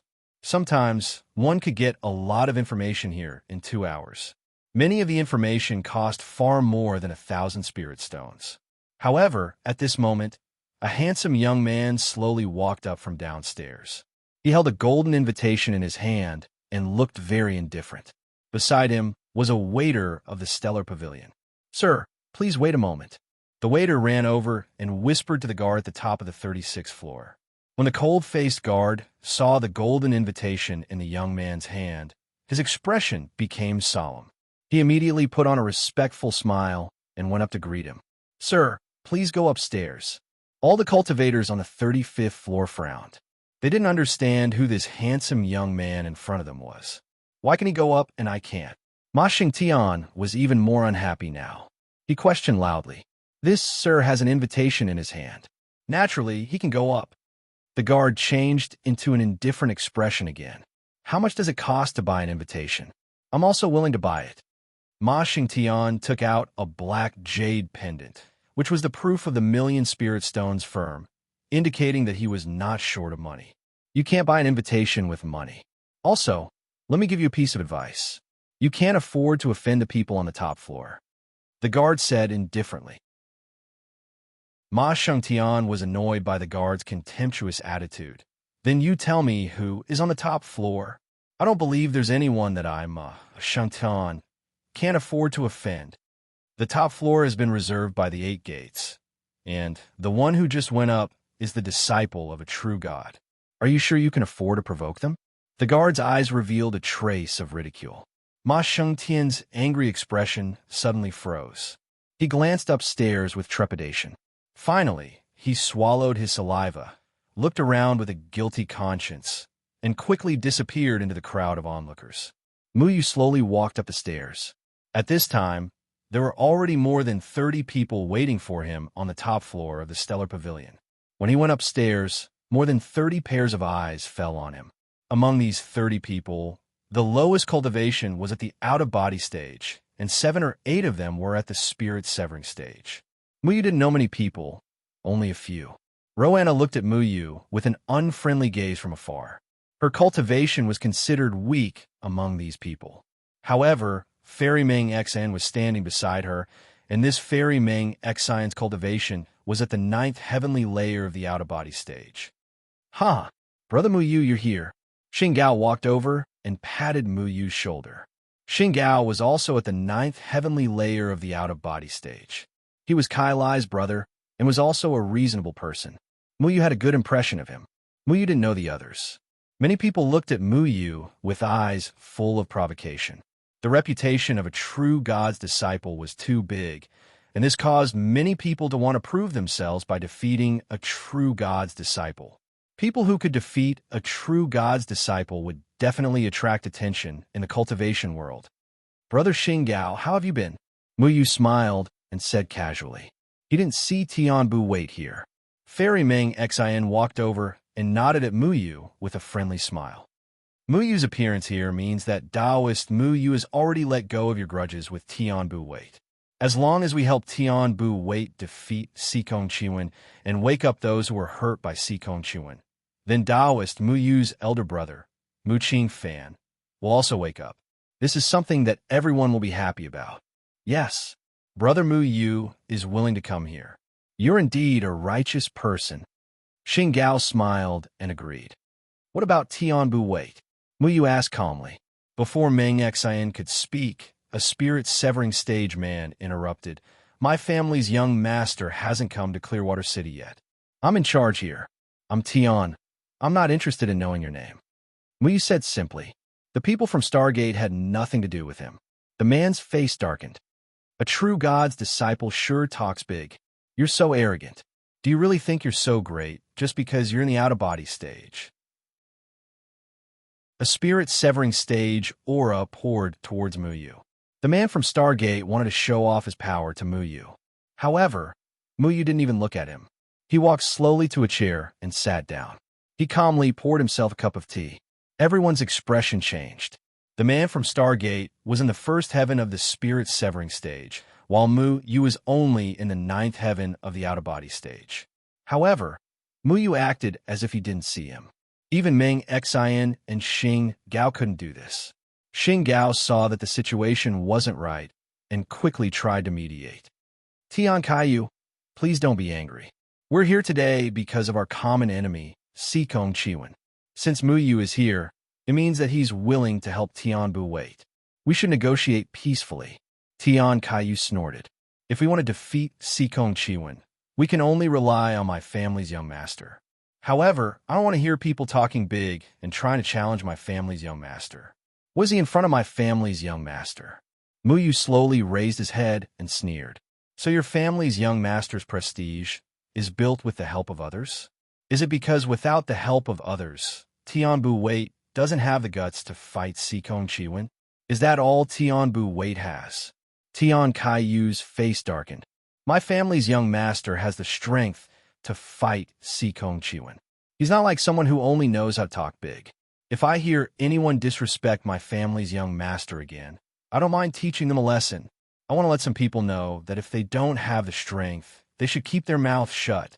Everyone else looked at Tian Kaiyu and Muyu with uncertain expressions. Today's matter was originally to discuss how to deal with Sikong Chiwen, but Muyu and the Heavenly Star sect had old grudges. As soon as the two sides arrived, the atmosphere became tense. What's your extreme immortal ranking again? Muyu put down his teacup and asked. Tian Kaiyu was in his 30s and was also a member of the extreme immortal ranking. He proudly puffed out his chest. I'll tell you, I'm on the extreme immortal ranking. Forget it, I'm not interested. Muyu's eyes flashed. The formation runes under his feet surged and turned into two black and white runes that instantly spread to Tian Kaiyu's feet. Tian Kaiyu frowned and sneered. Just as he raised his hand and was about to teach Muyu a lesson, he felt a pain in his chest.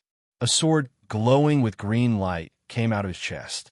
The powerful sword Qi instantly destroyed his heart. Mu Ling's sword was crazily devouring his life force. How is this possible? Tian Kaiyu opened his eyes wide and wanted to turn around, but Muyu wasn't behind him. He had already sat back down. You're right. If you don't have the strength, you should keep your mouth shut. Muyu's killing intent was very strong. Everyone felt a terrifying pressure. He was the sect master of Formation Glyph Sect and had powerful formation techniques. Even if his cultivation was only at the 9th level of out-of-body realm, how could someone who could make Sikong Chiwen feel threatened be so simple? Muyu never showed mercy when killing people from Stargate. Bang! Tian Kaiyu's body fell heavily to the ground. His life force had been completely drained. No one noticed that a faint white light flashed from Tian Kaiyu's body and disappeared into Muyu's body. Silence. Everyone was stunned. They never thought that Mu Yu, who was at the 9th level of out-of-body realm, would be able to instantly kill Tian Kaiyu, who was at the 1st level of doppelganger. Whether it was Fairy Ming, Xan, Xing Gao, or the other members of the 8 Gates who were hostile towards Mu Yu, their faces were filled with shock and fear. Tian Kaiyu was an extremely talented Supreme Immortal from Stargate.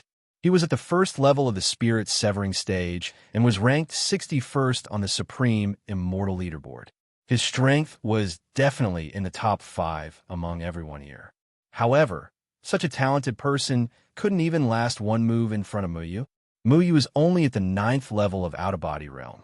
Even if Tian Kaiyu had just broken through to the Spirit Severing stage not long ago, he was still far from someone at the 9th level of out-of-body realm. However, Mu Yu used facts to show everyone what a true monster was. The Supreme Immortal symbol on Tian Kaiyu's arm quickly rushed towards Mu Yu. Mu Yu stretched out his hand and didn't block it.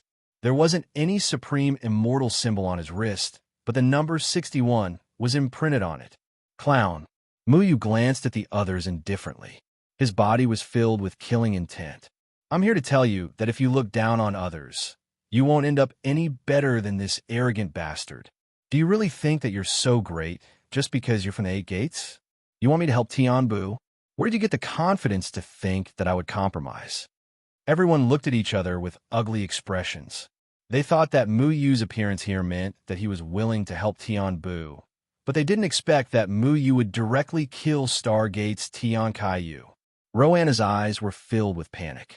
She suddenly remembered that 3 days ago at the Mu Yu's residence, she told Mu Yu that he wasn't a match for Tian Bu and Si Kongchuan because she knew that Mu Yu's cultivation was only at the 9th level of out-of-body realm. However, Mu Yu, who was at the 9th level of out-of-body realm, had the ability to instantly kill a spirit-severing stage cultivator. If he wanted to kill Roanna back then, with Roanna's cultivation at the 5th level of out-of-body realm, how could she be a match for Mu Yu? Roanna understood that Mu Yu had already shown her mercy. Otherwise, with her contemptuous attitude back then, she wouldn't have been able to walk out of the Mu residence. Tian Kaiyu is no longer on the Supreme Immortal leaderboard. Do any of you want to avenge him? Mu Yu asked indifferently. No one said anything. Strictly speaking, Mu Yu and Tian Kaiyu were Supreme Immortals. Life and death on the Supreme Immortal leaderboard were determined by fate. Mu Yu killed Tian Kaiyu and obtained his Supreme Immortal symbol. This was a very normal thing. In that case, help me tell Tian Bu that I will definitely kill him. Mu Yu turned around coldly and walked towards the stairs. Chapter 523. Mu Yu didn't feel any guilt for killing the people from Stargate. He didn't kill Sikong Gaoming because he didn't know Sikong Chiwen well enough. He didn't know who was behind him. He killed Tian Kaiyu because he knew that heaven is not waiting for this hypocritical, smiling tiger. He and Tian Bu Wait were in a situation where they would not rest until one of them was dead. Tian Bu Wait would do everything he could to take revenge on him. Now that he knew Mu Yu had a family, Mu Yu's family would become the target of Tian Bu Wait's revenge. Killing a Stargate member meant that the Mu family would have one less threat. Mu Yu wasn't worried about the safety of the Mu family. He had already thought about it. After this was over, he would let the Array sect protect the Mu family. Now that he was the sect leader of the Array Talisman sect, the Array sect would definitely be the Mu family's best backer. The news of Tian Kaiyu's death in the Star Pavilion didn't spread because the people from the 8 sects knew that it was an extremely embarrassing thing. However, the change in the Supreme Immortal ranking couldn't be hidden because Tian Kaiyu, who was originally ranked 61st, had died and was replaced by Mu Yu. No one expected that Mu Yu would actually defeat Tian Kaiyu and jump from 80th to 61st. The rumors of the battle between the 3 Supreme Immortals were still spreading in Clearwater City. However, the most talked about were the spirit-severing stage, Sikong Chiwen, and Heaven is not waiting. No one thought highly of Mu Yu, who was at the 9th heaven of the out-of-body stage.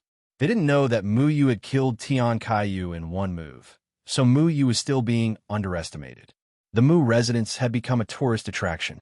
Many self-cultivators would intentionally or unintentionally stop in front of the Mu residence, wanting to see the glory of the true God's disciple.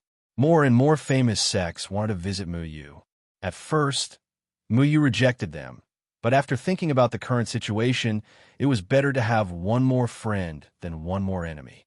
Since there were powerful self-cultivators who were willing to show goodwill to the Mu family, Mu Yu acquiesced to their visits. However, he left these matters to his grandfather and father to handle, while he focused on teaching Mu how about array formations. It had to be said that Mu Hao really had great talent in formations. Perhaps it was for the sake of becoming a disciple of a true God in name, but he studied very seriously and also grasped a lot of light formation techniques. With less than 10 days left until the 6th of June, Mu Yu decided to go out and take a look at the situation in Clearwater City. He didn't want to attract too much attention. Now, many people were watching Mu Yu's residence like paparazzi, wanting to see his true face. Therefore, Mu Yu chose to use the array to change his appearance and walked alone on the street. When he turned down a street, he saw someone he didn't expect to see. Come, don't miss it if you pass by. Who would emerge victorious in the battle between the three geniuses at the pinnacle of the extreme immortal stage? Everyone, feel free to place your bets. You will definitely win. You will be the sole agent. I guarantee your credibility. I will not cheat anyone. A guy as skinny as a monkey shouted with all his might on the street. Beside him, there were two shop assistants handing out flyers to the self-cultivators passing by, attracting the attention of a lot of self-cultivators. Mu Yu looked at the skinny guy with a pointy mouth and monkey cheeks in astonishment. He was no stranger to this guy and had even interacted with him before. He was a disciple of the evil sect who liked to gamble. Dubbying was addicted to gambling, and he had the supreme evil die in his hands. It was said that the evil die was a gambling treasure personally made by Ciebulo. No dice dared to win against the evil die. Mu Yu had been tricked by Dubbying once before, but in the end his trick was exposed by Deadwood Daddy. Behind Dubbying was a gambling house, and the words "gambling must win" were written on the gambling house. At this moment, there were many self-cultivators going back and forth in the gambling house, and it was very lively. Mu Yu picked up a flyer on the ground. On the flyer, there were three people's information written in flamboyant handwriting, including suggestions to place bets and analysis of the odds. The title was Dubbying's Gambling House, the way to make money by increasing your spirit stones. Sikong Chiwen. Introduction. The dark horse of Clearwater City's Sikong family. The genius with the most potential on the Supreme Immortal ranking. Ranked 51st on the Supreme Immortal ranking. Until now, no one has heard of him losing. From an unknown person to a famous person, he has a bright future and is most likely to become one of the top 9 Supreme Immortals. Cultivation. Stage 6 of the Spirit Severing Stage. Odds. 1 to 2 suggestion. A golden phoenix flies out of the chicken coop, and the final winner is most likely. Heaven's Waiting. Introduction. The young master of Stargate, one of the 8 gates, the future successor of Stargate, ranked 50th on the Supreme Immortal ranking. Until now, no one has heard of him losing. His strength is unfathomable. As the young master of Stargate, he is cultured, elegant, and courteous. Cultivation. Stage 6 of the Spirit Severing Stage. Odds. 1 to 2 suggestion. A person who cursed his mother to death when he was just born. Even the heavens don't want to see him. Who can control him? Maybe it's Sikong Chiwen. Let's wait and see. Mu Yu. Introduction. The disciple of Third Heaven True God, Sword Ing Chunfeng. The disciple of Pill Cauldron Sect's Poison King, Withered Tree Evergreen. The first person to walk out of the infamous Withered Tree Valley. He once killed a nascent soul stage cultivator during the Jindan period. He rode the dragonized dragon vine around Floating Fairy Island and created a mess in Pill Cauldron Sect. He even fused with a high-grade, incomplete pill. The traitor of the human race who released the Demon King. The hero of the human race who defeated the demons. There's nothing he can't do. Cultivation. Stage 9 of the out-of-body stage odds. 1 to 10 suggestion. The future star, his cultivation is too weak. True fans, please give some encouragement. Those who want to get rich, please leave. Muyu didn't know whether to laugh or cry when he saw the words leave. Dubi Ying's suggestion was true fans, please give some encouragement. Those who want to get rich, please leave. Was he that pessimistic about him? The odds were 1 to 10, which meant that if someone bet 10,000 spiritual stones on Muyu to win, and Muyu really won in the end, that person would get 100,000 spiritual stones. Muyu's odds were the highest, which meant that the people in the gambling house didn't think highly of him. They thought that his chances of winning were the lowest. Otherwise, they wouldn't have offered 10 times the odds. The people in the gambling house thought highly of Sikong Chuan and Heaven's Waiting for Heaven, but they couldn't say who had a higher chance of winning, so the odds were the same. For gambling houses between cultivators, there was no possibility of reneging on a bet. They also didn't allow one person to bet more than one bet. They used cultivators' blood to prove their identity and sign a contract. It couldn't be faked. Although the people of the evil faction were very unreliable, when it came to spiritual stones, they would pay a lot of attention to their principles. Just think of the hell on earth of the evil faction. They wouldn't cheat, and there was no need to worry about Dubi Ying running away with the money. Muyu heard that most of the gambling houses in the 3 continents were opened by the people of the evil faction, and Dubi Ying was in charge of them. Muyu wasn't interested in this kind of boring thing. He wanted to leave this place. However, the discussion of a few cultivators around him drifted into his ears. Did you hear? Mu Tianhe and Sikong Gaoming are at daggers drawn in the gambling house right now. Mu Tianhe heard that there were too few people betting on his grandson, so he angrily came to support his grandson. Mu Tianhe is too naive. His grandson Muyu's future might be uncertain, but he is only a 9th level out-of-body cultivator. How can he fight with Sikong Chuan and Heaven's Waiting for Heaven? Muyu's brows wrinkled. Why did her grandfather come to such a foul place? He was worried that Sikong Gaoming would do something to his grandfather, so he hurriedly walked into the bet must-win gambling house. The gambling house was quite spacious and bright. There were all kinds of cultivators in the gambling house. There were many scantily clad beauties carrying sake to and fro. There were also some workers in the gambling house explaining and analyzing the current situation for the cultivators who were about to place their bets. Their serious expressions were very strange. At this moment, the cultivators in the gambling house were pointing at 2 people in the middle. One was the white-haired Mu Tianhe, and the other was the arrogant Sikong Gaoming. Sikong Chuan had been in Clearwater City for the past few days, and many people had seen him. With his son backing him up, Sikong Gaoming was very flamboyant. He didn't know how to write the word low-key. The atmosphere was very disharmonious. Sikong Gaoming, have your teeth grown back? Mu Tianhe asked coldly. Sikong Gaoming had been taught a lesson by Muyu in the past, and his teeth had been knocked out. However, they were now in perfect condition. He must have had a mouth full of fake teeth. Mu Tianhe, don't be too happy. Do you really think that your grandson will win? The moment your grandson dies in the hands of my son, it will be the day your Mu family perishes.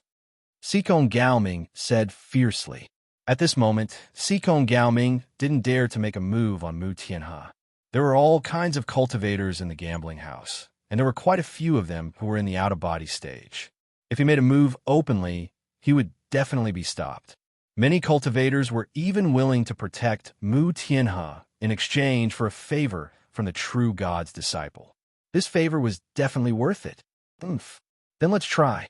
I believe in my grandson. Mu Tianhe only had Uncle Mu, who had a low cultivation, by his side, but he wasn't afraid. You believe in your grandson, and you put in 10,000 spiritual stones? So stingy. Sikong Gaoming laughed and looked at the 3 transparent hollow pillars in the middle of the gambling house with a mocking expression. Each transparent pillar was about 1 meter in diameter, and its height reached the ceiling. There were multicolored light spots floating inside, and each light spot was only the size of a grain of sand. The light spots were made up of array patterns, and each light spot contained the information of a cultivator who had placed their spiritual stones. In front of each light pillar, there was a miniature array. The person who placed their bet only needed to place their spiritual stones into the array in front of the light pillar and add a drop of their own blood. The array would then take all the spiritual stones and automatically create a light spot that floated into the pillar. The different colors of the light spots represented the different amounts of spiritual stones that were placed, and the 7 colors were the standard. A red light spot represented 100 spiritual stones bet. An orange light spot represented 1,000 spiritual stones bet. A yellow light spot represented 10,000 spiritual stones bet. A green light spot represented 100,000 spiritual stones bet. A cyan light spot represented 1,000,000 spiritual stones bet. A blue light spot represented 10,000,000 spiritual stones bet. And a purple light spot represented 50,000,000 spiritual stones bet. Muyu was not unfamiliar with these betting arrays, and he was even familiar with the way they were set up. He was afraid that the people in the gambling house had spent money to hire people from the array faction to set them up. At this moment, the pillar with Sikong Chiwen had the most colors and the most light spots. There were countless of them, ranging from red to cyan, and there was even a blue light spot that represented 10,000,000 spiritual stones bet. Tianbu Y's pillar was not much less than Sikong Chiwen's, and there was also a blue light spot. On the other hand, Muyu's transparent pillar was very shabby. There were only 30 red light spots, a dozen orange light spots, and a yellow light spot that Mu Tianhe had placed in. Compared to the other two, he was simply dwarfed. Muyu's potential was very big, but in this competition, no one was optimistic about him. Even if the odds were so high, there were still very few people who bet on him winning. Although Muyu's ranking had risen to 61st a few days ago, if his cultivation had not reached the spirit-severing stage, it was impossible for him to be compared to the dark horse Sikong Chiwen and the young master of Stargate, Tianbu Y. Chapter 5:24. Mu Tianhe was furious. When he heard that his grandson was being looked down upon in Clearwater City's bet-must-win gambling house, he immediately took out 10,000 spiritual stones to help. However, when he saw Sikong Chiwen's and Heaven Bue's pillars, and then looked at Mu Yu's light spots, he immediately understood that the 10,000 spiritual stones were just a drop in the bucket. In fact, it seemed a little ridiculous. No matter how powerful Mu Yu was, he couldn't be a match for Sikong Chiwen and Tian Bue, who were in the spirit-severing stage. No one was willing to let their spiritual stones go to waste. Then how much did you bet? Mu Tianhe asked angrily. 10,000,000. Sikong Gaoming glanced at Mu Tianhe proudly. 10,000,000 was just a small sum to Sikong Gaoming. Even though the Mu clan took back some of his assets, he was still the richest man in Clearwater City. His business wasn't just in Clearwater City, but also in other parts of the 3 continents. Mu Tianhe was furious. With the Mu clan's current situation, they couldn't take out 10,000,000 at once. Even if they took out 1,000,000, they had to consider it carefully. The 10,000 spiritual stones he bet wasn't even a fraction of what Sikong Gaoming had. It was simply incomparable. With your grandson's out-of-body stage 9 cultivation, he dares to challenge my son. He must be tired of living. If you ask me, I'll say it. Why don't you just bet all your assets on my son? This way, your Mu clan can still make a fortune without Muyu. It's not bad that you can rely on your grandson's life to make money. Sikong Gaoming was extremely arrogant. You're going too far. Mu Tianhe stepped forward angrily. However, a middle-aged man in the out-of-body stage 9 suddenly appeared behind Sikong Gaoming and stared coldly at Mu Tianhe. The 2 out-of-body stage guards, LV Shishin and Go Zhenyang, were gone. They were replaced by someone even more powerful. Sikong Gaoming laughed arrogantly. Your grandson's cultivation is only at the same level as my follower. Does your Mu clan really think you're something? Mu Tianhe's expression changed slightly. Feeling the other party's majestic aura, he quickly took 2 steps back. He didn't expect that Sikong Chiwen would find Sikong Gaoming a follower in the 9th heavenly layer of out-of-body realm. On the other hand, Mu Tianhe's foundation establishment, Realm Uncle Mu, was like heaven and earth. What? The grandfather of the true God's disciple didn't even have a decent follower? Don't get killed on the streets in the future without even knowing it. Sikong Gaoming laughed unscrupulously. Mu Yu looked at Sikong Gaoming's face and simply wanted to knock out this guy's teeth again. Not long ago, he had directly killed the spirit-severing stage Tian Kaiyu. Unfortunately, Sikong Gaoming did not know about this matter. Otherwise, even if he was given 100 guts, he would not dare to provoke Mu Tianhe. Mu Yu was thinking about whether he should come out again, but at this moment, a soft voice entered Mu Yu's ears. "Sovereign, do you need my help?" Mu Yu turned his head in surprise and met Master Lu's familiar face. He didn't expect to see Master Lu here. "Master Lu, why did you come here?" Mu Yu was pleasantly surprised. Master Lu was the elder who had helped Mu Yu the most in the Array faction. He was also a spirit-severing stage Xiantian Array Master. Although Mu Yu used an illusion array to change his appearance, he still had the special aura of the Array Talisman Sect Sovereign. The experienced Master Lu immediately noticed Mu Yu's identity. "Sovereign, I came here to do business. The gambling house's 3 transparent pillars and other large and small array formations were all designed by me." Master Lu proudly said. "I said that the arrangement of these array formations was very familiar." "It really is you, Master Lu," Mu Yu said with a smile. "Let's not talk about this first. That is your grandfather, right? How about I go up and act as your grandfather's follower? I can't let Sovereign's prestige fall to the ground." Master Lu looked at Mu Tianhe, whose face was flushed with anger. Mu Yu smiled slightly. Master Lu really came at the right time. He had long been displeased with Sikong Gaoming, so he said, "Then I'll have to trouble Master Lu first. Sovereign's grandfather is my immediate superior. I don't dare to neglect him," Master Lu said with a smile. Sikong Gaoming was still mocking Mu Tianhe. Mu Tianhe was intimidated by Sikong Gaoming's 9th celestial layer out of Aperture Realm follower. He couldn't get out of the situation and couldn't even speak. "What? Mu Tianhe, you have nothing to say?" "Thinking about it, your grandson's cultivation is only at the level of my follower. You also feel ashamed, don't you? Look at your follower. He is only at the foundation establishment stage." "What a joke. Is there no one else in your Mu clan?" "Oh, I forgot. You originally had a senior follower called Mu San Tuesday. Unfortunately, he has already abandoned the dark and joined the light. You can't even keep your confidant. It's really ridiculous." Sikong Gaoming ruthlessly humiliated. Mu Tianhe's face became redder and redder. He was so angry that his whole body trembled. However, he was helpless because Sikong Gaoming was telling the truth.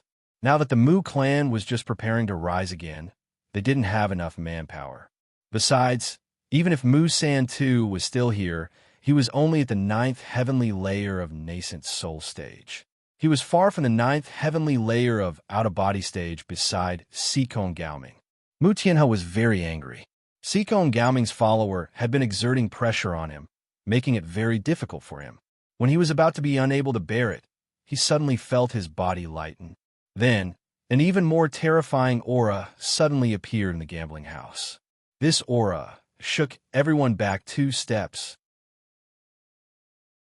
The out-of-body stage follower beside Sikong Gaoming even retreated a few steps. Master Lu quickly walked to Mu Tianhe's side and bowed. "Master, young Master Mu, you asked me to protect you. If you have any orders, just say it."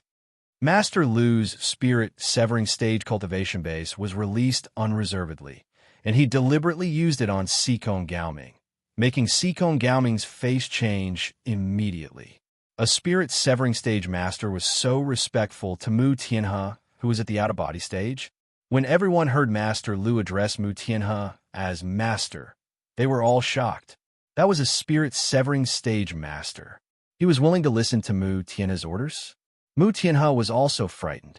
His mind was a little dizzy. He couldn't even bear a cough from a spirit-severing stage cultivator. How could he be so respectful to him? He stuttered, My lord, you are Master. My surname is Lu. Master can call me Mr. Lu. I am here on the order of young Master Mu Yu to listen to Master's orders." Master Lu said, "Master Lu, are you sure you didn't recognize the wrong person?" Mu Tianhe didn't dare to be arrogant. Even if he knew that his grandson had great means, he was still an out-of-body stage cultivator. How could there be a spirit-severing stage cultivator willing to listen to his orders? Master, you worry too much. I am here on the order of young Master Mu Yu to protect Master. As long as Master gives the order, I can even directly throw the person who insulted Master out of the casino. Master Lu glanced at Sikong Gaoming faintly. Sikong Gaoming seemed to have been poured a bucket of cold water from head to toe. Just now, he was laughing at Mu Tianhe for not even having a decent follower. Suddenly, a spirit-severing stage cultivator appeared to protect Mu Tianhe. This was really shocking. No matter how powerful Sikong Gaoming's son was, he was only a spirit-severing stage cultivator. It was impossible to send a spirit-severing stage cultivator as his follower. However, Mu Yu was only at the out-of-body stage 9th layer. How could he order a spirit-severing stage cultivator? No need. Mu Tianhe still hadn't recovered from the shock. He still couldn't believe what he saw in front of him. A spirit-severing stage cultivator was so respectful to him. This was simply a fantasy. However, things didn't seem to be over so easily. It's so lively here. A lazy voice sounded from the door, followed by a leisurely young man slowly walked into the casino. The young man's voice wasn't loud, but because of the appearance of Master Lu, the casino was very quiet, so everyone heard his voice and turned their faces to look at the young man. A white robe embroidered with a few black cloud patterns. There was a Dan Cauldron logo on his chest with 5 golden edges, representing a rank 5 alchemist. Dan Cauldron's sex, rank 5 alchemist. This alchemist was none other than Kai Lai. The moment Mu Yu saw Kai Lai, he was very excited. He didn't trust many people in the cultivation world. Kai Lai was one of the few people he could confide in. He didn't expect that in just a few months, Kai Lai had already become a rank 5 alchemist. Dan Cauldron's sect actually has such a young rank 5 alchemist. Master Medicine's disciple, Kai Lai, is said to be the youngest rank 5 alchemist in Dan Cauldron's sect. Heavens! Rank 5 alchemist! Many people began to look at Kai Lai in awe. Although a rank 5 alchemist was only at the out-of-body stage, his identity was something that even spirit-severing stage cultivators didn't dare to neglect. The identity of an alchemist was too noble. No one dared to look down on an alchemist. Under everyone's gaze, Kai Lai suddenly walked over to Mu Tianhe. He then cupped his hands and bowed to Mu Tianhe and said respectfully, "Junior Dan Cauldron's sex alchemist Kai Lai greets old Master Mu." What? A spirit-severing stage cultivator being respectful to Mu Tianhe was one thing. But even a rank 5 alchemist was so respectful to Mu Tianhe, everyone's mouth was wide open and couldn't close it for a while. Who didn't know how noble the identity of an alchemist was? Such a young Tier 5 alchemist was an outstanding talent among the alchemists. Even a random severed soul stage cultivator would treat them with respect. No matter who they met, it was only others who would salute them. When would they have the chance to greet others? However, such a rank 5 alchemist of Dan Cauldron's sect actually took the initiative to show goodwill to Mu Tianhe. Mu Tianhe's mind was blank. He hadn't even come down from the stone that Master Lu had set for him, and now he was directly praised to the sky by Kai Lai. The most important point was that Mu Tianhe was sure that he didn't know the alchemist of Dan Cauldron's sect. What the hell was going on? How could such strange things happen one after another? Old Master Mu, this junior is Mu Yu's senior brother in Dan Cauldron's sect. I'm also Mu Yu's good friend. Old Master Mu, just call me Kai Lai. Kai Lai glanced at Sikong Gaoming.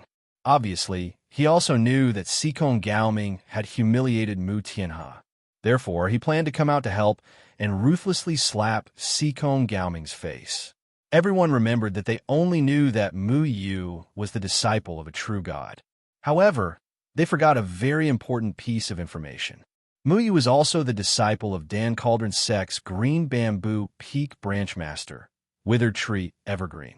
He was also known as the genius of Dan Cauldron's sect. Because Jianing Chun Feng's reputation was too big compared to what Mu Yu did in Dan Cauldron's sect, it was nothing. Now that they thought about it, it seemed that many people had forgotten that Mu Yu was an alchemist, although only Mu Yu knew that he might not even be able to refine a real elixir. The entire gambling house had fallen into silence. Everyone was staring at the severed soul stage Master Lu and the Tier 5 alchemist Kai Lai in horror. Finally, their gazes fell on Mu Tianhe, who was only at the first celestial layer of out-of-body stage. This matter really scared them. Mu Tianhe pulled his beard, not to mention the others who were scared stiff. Even he himself didn't dare to believe it. This was just like a dream. Not only was there a severed soul stage cultivator willing to be his follower, there was also an alchemist of Dan Cauldron's sect who was so polite to him. No matter which of these two people it was, if it was any other time, he would have to serve them obediently.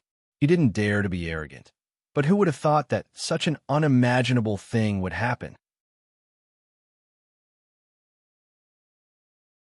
Chapter 525. Sir, are you sure you didn't recognize the wrong person? Mu Tianhe hurriedly bowed to return the greeting. Kai Lai shrugged his shoulders and said leisurely, Old Master Mu, you're Mu Yu's grandfather, so you're naturally my elder as well. Mu Yu and I are good friends, so I didn't prepare anything for our first meeting. If you have any requests for elixirs, feel free to let me know. However, I can only give you Tier 5 elixirs. I can't give you Tier 6 elixirs. Give Tier 5 elixirs? Mu Tianhe felt that his heart couldn't take it anymore. He was originally just the clan head of a family in Clearwater City.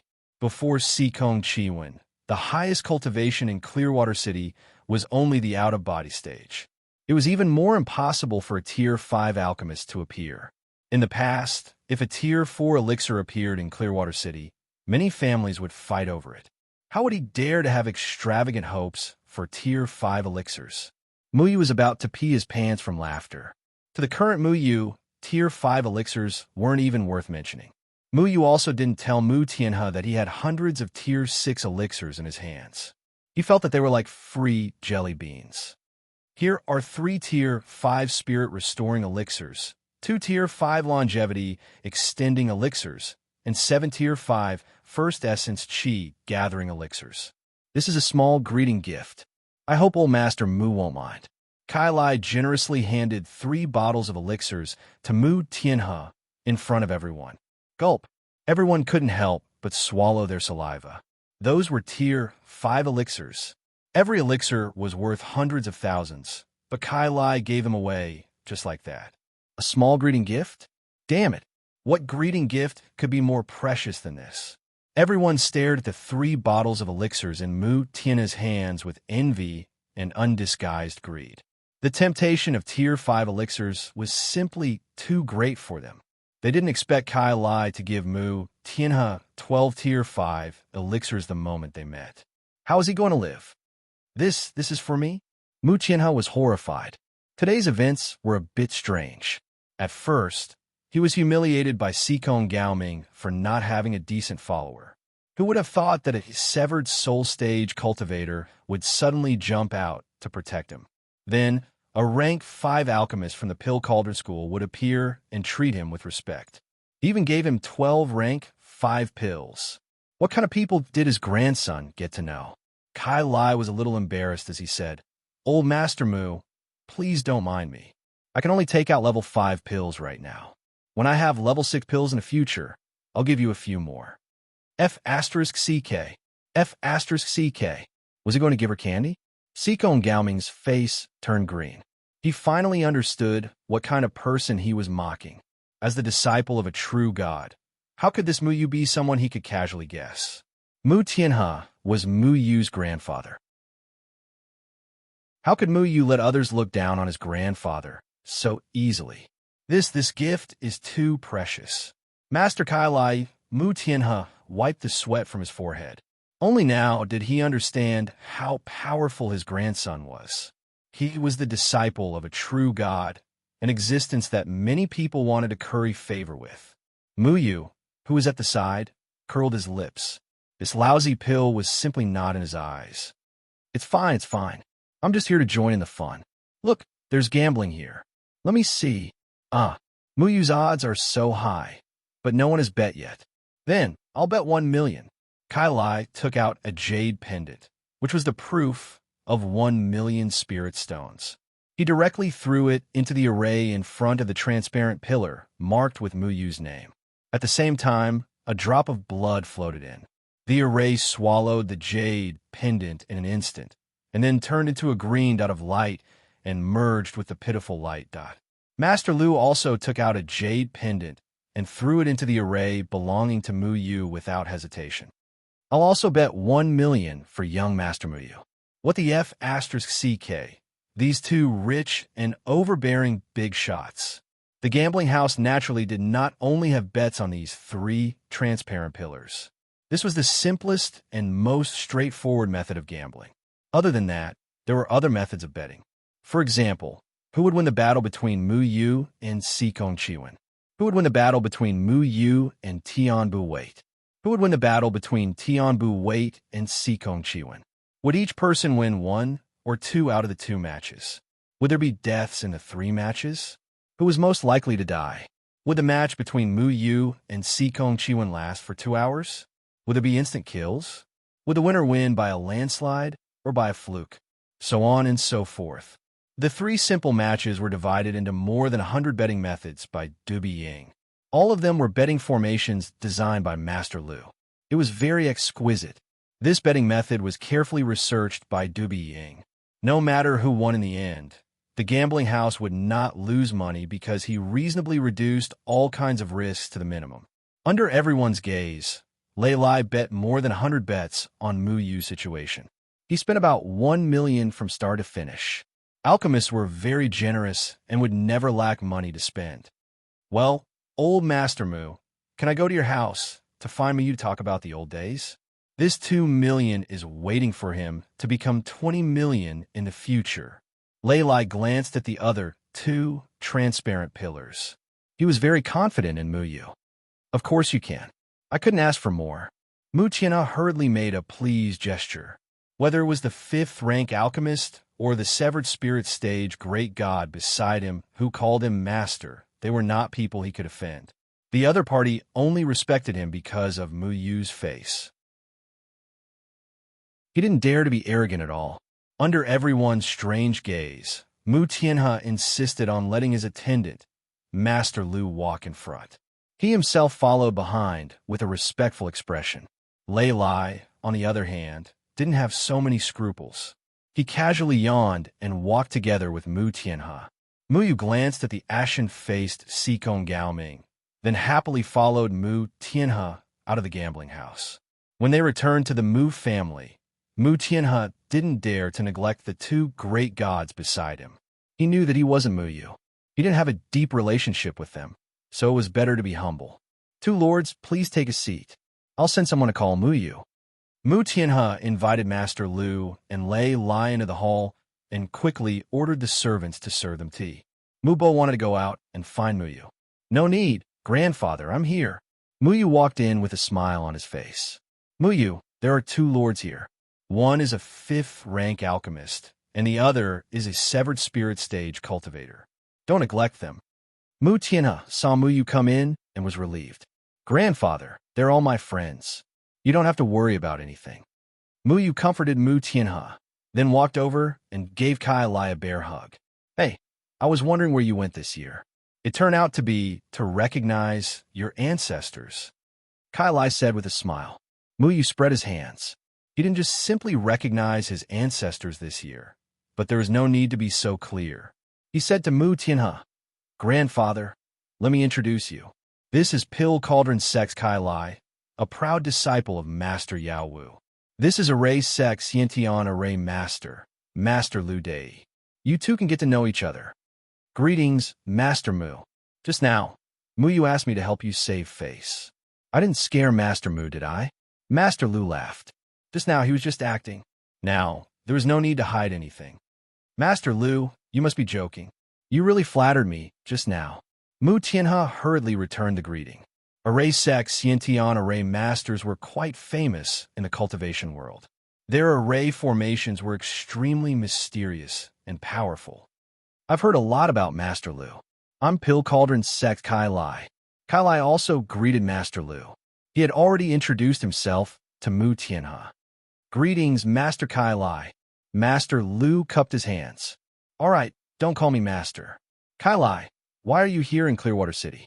Mu Yu asked as he gestured for everyone to sit down. Mu Tianhe looked at Mu Yu's casual attitude and felt helpless. There was a level 5 alchemist and Xiantian array master here. They were all famous people in the cultivation world. However, his grandson was not polite at all. Even he had forgotten about the relationship between Mu Yu and Pill Cauldron sect. Of course, I'm here to look for you. The news of your appearance in Clearwater City and the fact that you're going to fight with Sikong Chuan and Tian Bue has spread like wildfire. Of course, I'm here to join in the fun, Kailai said. However, he quickly stopped smiling and asked, speaking of which, are you really confident that you can fight with Sikong Chuan and Tian Bue? Didn't you bet on me winning? Why don't you have confidence in me now? Mu Yu laughed. I know that you can always create miracles. However, the extreme immortals on the Supreme Immortal Leaderboard are not ordinary. That's why I'm still a little worried. Kailai did not know Mu Yu's exact situation.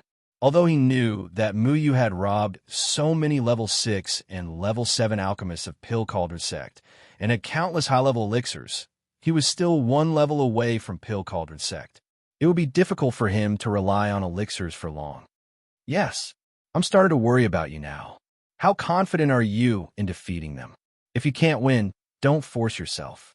There will be plenty of chances in the future, Mu Tian has said worriedly.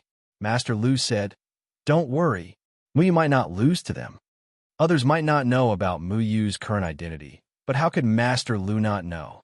Mu Yu was now the sect master of Array Talisman sect and the master of Chaotic Yin and Yang. Although Mu Yu had never displayed how powerful Chaotic Yin and Yang was, Master Lu, as a member of the Array sect, naturally knew all about it like the back of his hand. Chaotic Yin and Yang was not only the nemesis of all Array masters, it also allowed Mu Yu to overcome the weakness of an Array master. It could be said that when Mu Yu used an Array master to fight against enemies, the spiritual chi of the Array base would not dry up. Array masters were originally the most powerful existences among all cultivators. It was just that they had shortcomings. And with Chaotic Yin and Yang, Mu Yu was an Array master without any shortcomings. He could erupt with powerful combat strength at any time. Those who underestimated him would not have a good ending. Most importantly, Master Lu remembered that Mu Yu had also learned the Supreme Sky, Sword 9 Guide Sword Formation. That was an extremely terrifying move. Look, Master Lu has confidence in me. Although Mu Yu spoke so much, he would definitely not underestimate his opponents. After all, his two opponents were not ordinary people. But to be honest, those two are the last opponents you have to consider. You have to be careful of some dark hands. Master Lu pondered for a moment and said slowly, Dark hands? Who would do such a thing to me? 8 gates? Mu Yu's eyebrows slightly raised. Besides Sikong Chuan and Tian Bu, who else would want to make things difficult for him? It's not 8 gates, but some idle people, Master Lu said.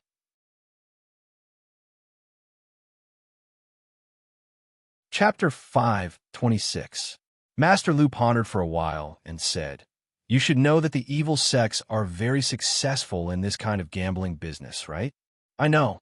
I also know that no one is willing to renege on a debt in the territory of the evil sects. Mu Yu nodded. The evil sects were famous for their good reputation in places like crooked practices. There was no need to worry about anyone reneging on a debt in their territory. This was because the evil sect's way of collecting debts was first class. They would make the person who reneged on the debt not dare to default a second time in their life. The evil sects who acted casually had the ability to do this. Very few people in the cultivation world were willing to offend them. They often open all kinds of casinos in the cultivation world, especially after the Supreme Immortal ranking is released. Almost every Supreme Immortal on the ranking will become their gambling method. I know this very well because it's not the first time I've set up a gambling array for the evil sects casinos, Master Lu said. Arrays were used in many places on the 3 continents. Although many self-cultivators more or less had some knowledge about arrays, when it came to some complicated arrays, many people were more willing to invite array masters and talisman masters from the Array sect and the Talisman sect to solve them. Master Lu had also designed many arrays for the evil sex to facilitate gambling, so he knew a lot of inside information about the evil sex casinos. How do they use the supreme immortals to gamble? Kai Lai asked in surprise. Master Lu had been in the cultivation world for many years and had heard a lot of things. He continued, the gambling method is very simple. It's about how many days a supreme immortal can stay on a certain ranking. For example, how many times the supreme immortal from a 99th to the 90th place will change in a month, and how many times the top 50 supreme immortals will change in a month. These are all the ways they gamble. Muyu was very curious. This was the first time he had heard of these things. There were changes on the supreme immortal leaderboard almost every day. Many people were challenging others in order to become stronger supreme immortals. There were countless deaths and injuries, so the rankings changed very quickly. Who would have thought that they would seize this opportunity to gamble? The evil sects were really capable of doing anything. Where there is gambling, there will be some hot-headed gamblers. Sometimes, they will even bet all their wealth in order to win. I often hear from the gambling houses of the evil sects that the patriarchs of cultivation clans in certain cities have lost all their family properties. These are things that I have become accustomed to. Master Lu shook his head, clearly feeling pity for these things. It could be imagined that after struggling for most of their lives and finally being able to gain a foothold in a certain place with great difficulty, they had gambled their family business for unnecessary vanity. This was quite lamentable. Mu Tian's face turned red. He had just bet 10,000 spirit stones for Muyu. He hastily said, "Gentlemen, don't worry, I won't be so reckless. Just now I just couldn't stand Muyu being looked down upon." Master Lu laughed and said, "Mu Leoi is overthinking. I am not referring to you. Besides, in that kind of situation just now, if it were me, I would also throw in some money to fight back. But then again, betting on the rankings of extreme immortals is very unreliable because the rankings between two extreme immortals can be interfered with." Human interference? There are actually people who would challenge the dignity of the third layer palace to interfere with the rankings of extreme immortals? Mu Tianhe was shocked. The rankings of extreme immortals are a very cruel challenge. As long as the older generation doesn't attack the extreme immortals, it is very normal for extreme immortals to kill each other. Under the conditions set by the third layer palace, there are many ways to interfere with the rankings of extreme immortals. Kai Lai continued. For example, Mu Tianhe was only the patriarch of a cultivation clan in Clearwater City. He didn't know as much about extreme immortals as other people. Muyu said slowly, for example, spending a large amount of money to hire a top extreme immortal to kill a lower-ranked extreme immortal. Muyu was no stranger to people interfering with the rankings of extreme immortals. Back then, Tian Bue captured a bottom extreme immortal and controlled Kumu to kill that extreme immortal, causing Kumu to be killed by the people of the third layer palace. Tian Bue's actions were equivalent to interfering with the rankings of extreme immortals. He didn't violate the rules of the third layer palace. I still don't understand. Is it that easy to hire an extreme immortal to kill another extreme immortal? Mu Tianhe asked. In his eyes, every extreme immortal was unreachable. They had their own principles. Why would they kill for money?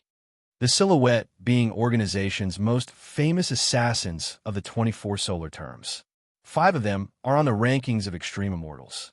Muyu remembered that Kumu used to tell him about the Silhouette being organization. He used to warn Muyu to be careful of the Silhouette being organization. Muyu had never interacted with the Silhouette being organization. However, he once obtained a piece of extreme immortal green jade from Huaibei. There was a list of extreme immortals on it. The assassins of the Silhouette being organization were called Shadow Killers. Their code names were based on the 24 solar terms. At that time, Kumu pointed out the 5 Shadow Killers on the rankings. They were Hibernation Awakening, Clarity, Awesomeness, White Dew, and Great Cold. The 5 Shadow Killers were all ranked in the top 50. They were more than enough to assassinate other extreme immortals. Kumu once told him that the 24 Shadow Killers were all very powerful. Just because they were not on the rankings did not mean that they were not powerful. It just meant that they were over 40 years old and were not qualified to be on the rankings. That's right. Hiring the shadow killers is a very cost-effective thing to do. I remember something similar happened in a gambling den somewhere. Two people spent $10 million to bet on whether the 99th Extreme Immortal would change within 2 days. The person who bet that something would happen directly spent $5 million to hire Shadow Killer to kill the 99th Extreme Immortal. This person won $10 million from the other party without any hesitation. After deducting the $5 million he spent to hire Shadow Killer, he made a net profit of $5 million, Master Lu said. This kind of dark gambling was common in the gambling dens of the evil sections. Whenever there was a bet related to the ranking of Extreme Immortals, there would be many gamblers who would hire the Shadow Killers to ensure that they would not lose money. If the Shadow Killers on the ranking of Extreme Immortals killed an Extreme Immortal, they would not be punished by the 3 palaces. Many people undoubtedly took advantage of this rule. But aren't the Extreme Immortals on the ranking of Extreme Immortals used to fight against Yaman in the future?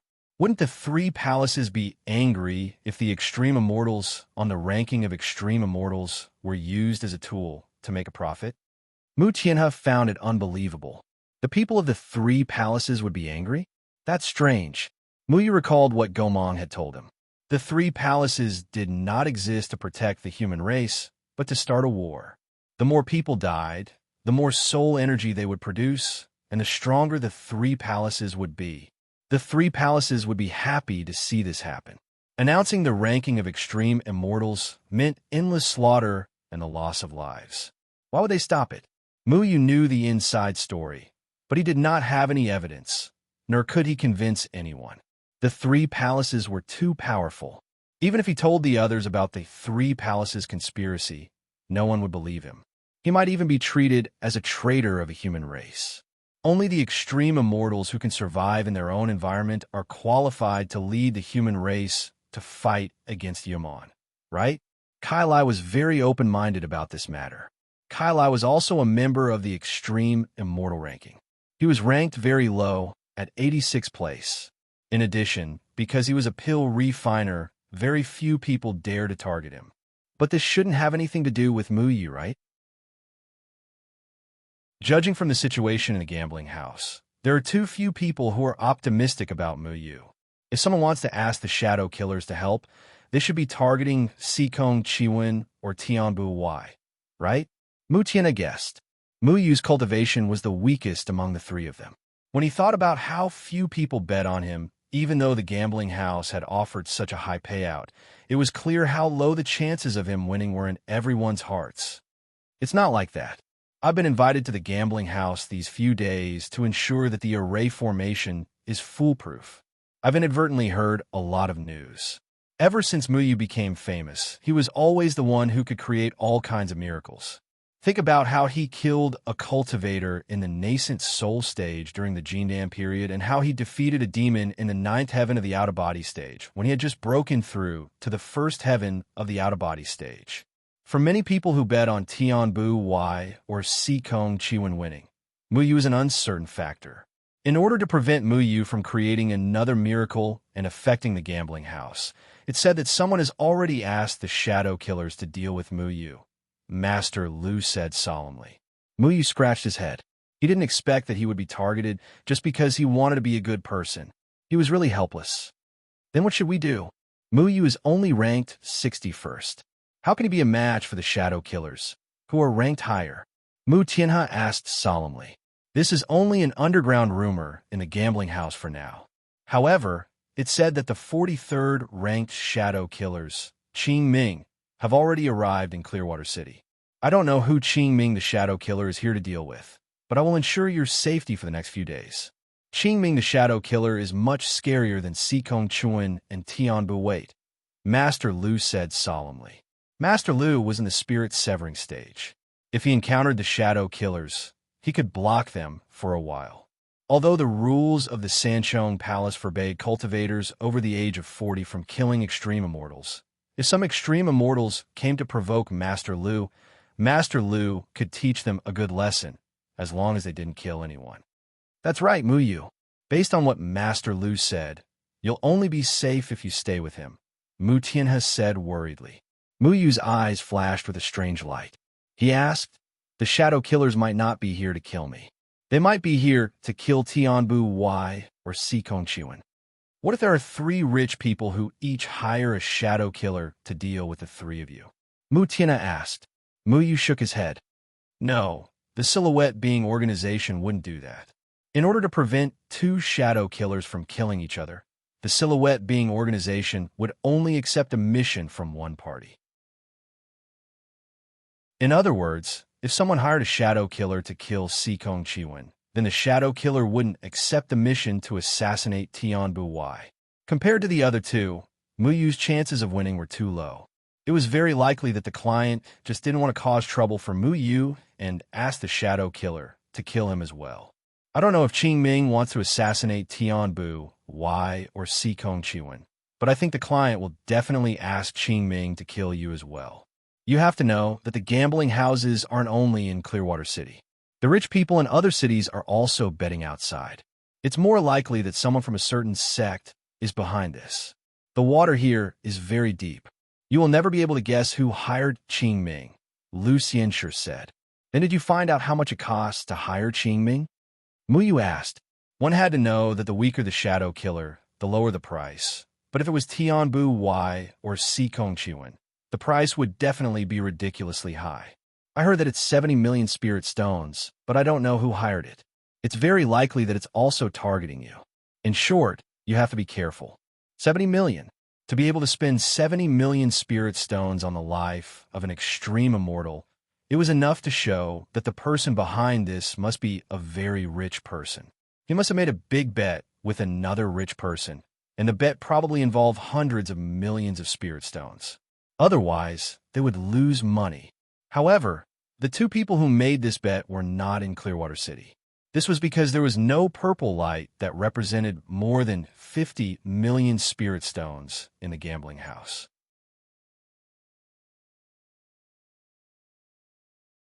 Chapter 527.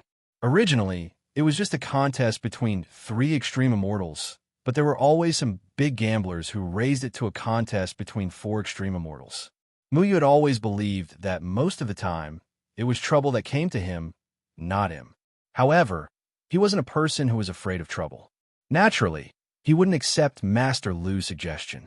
Now, he didn't need to rely on others to protect him. He needed to solve his own problems. Master Lu, you don't need to go to the gambling house every day, do you? Mu Yu asked. The gambling house invited me to maintain the formation until the 3 of you come to an end. However, I brought more than 20 culmination disciples with me. Of course, Sitian Tian also came with me. Besides maintaining the business of the gambling house, we also have other business to do. The culmination disciples can help me look after it. Your safety is more important, Master Lu said. Sitian Tian is here too? Where is he? Mu Yu asked in surprise. He had never liked Sitian Tian because Sitian Tian was always at odds with Master Lu and Mu Yu. Mu Yu even regarded him as a spy. However, he later discovered that Sitian Tian didn't like them because he had long sensed that something was wrong with Master Lu.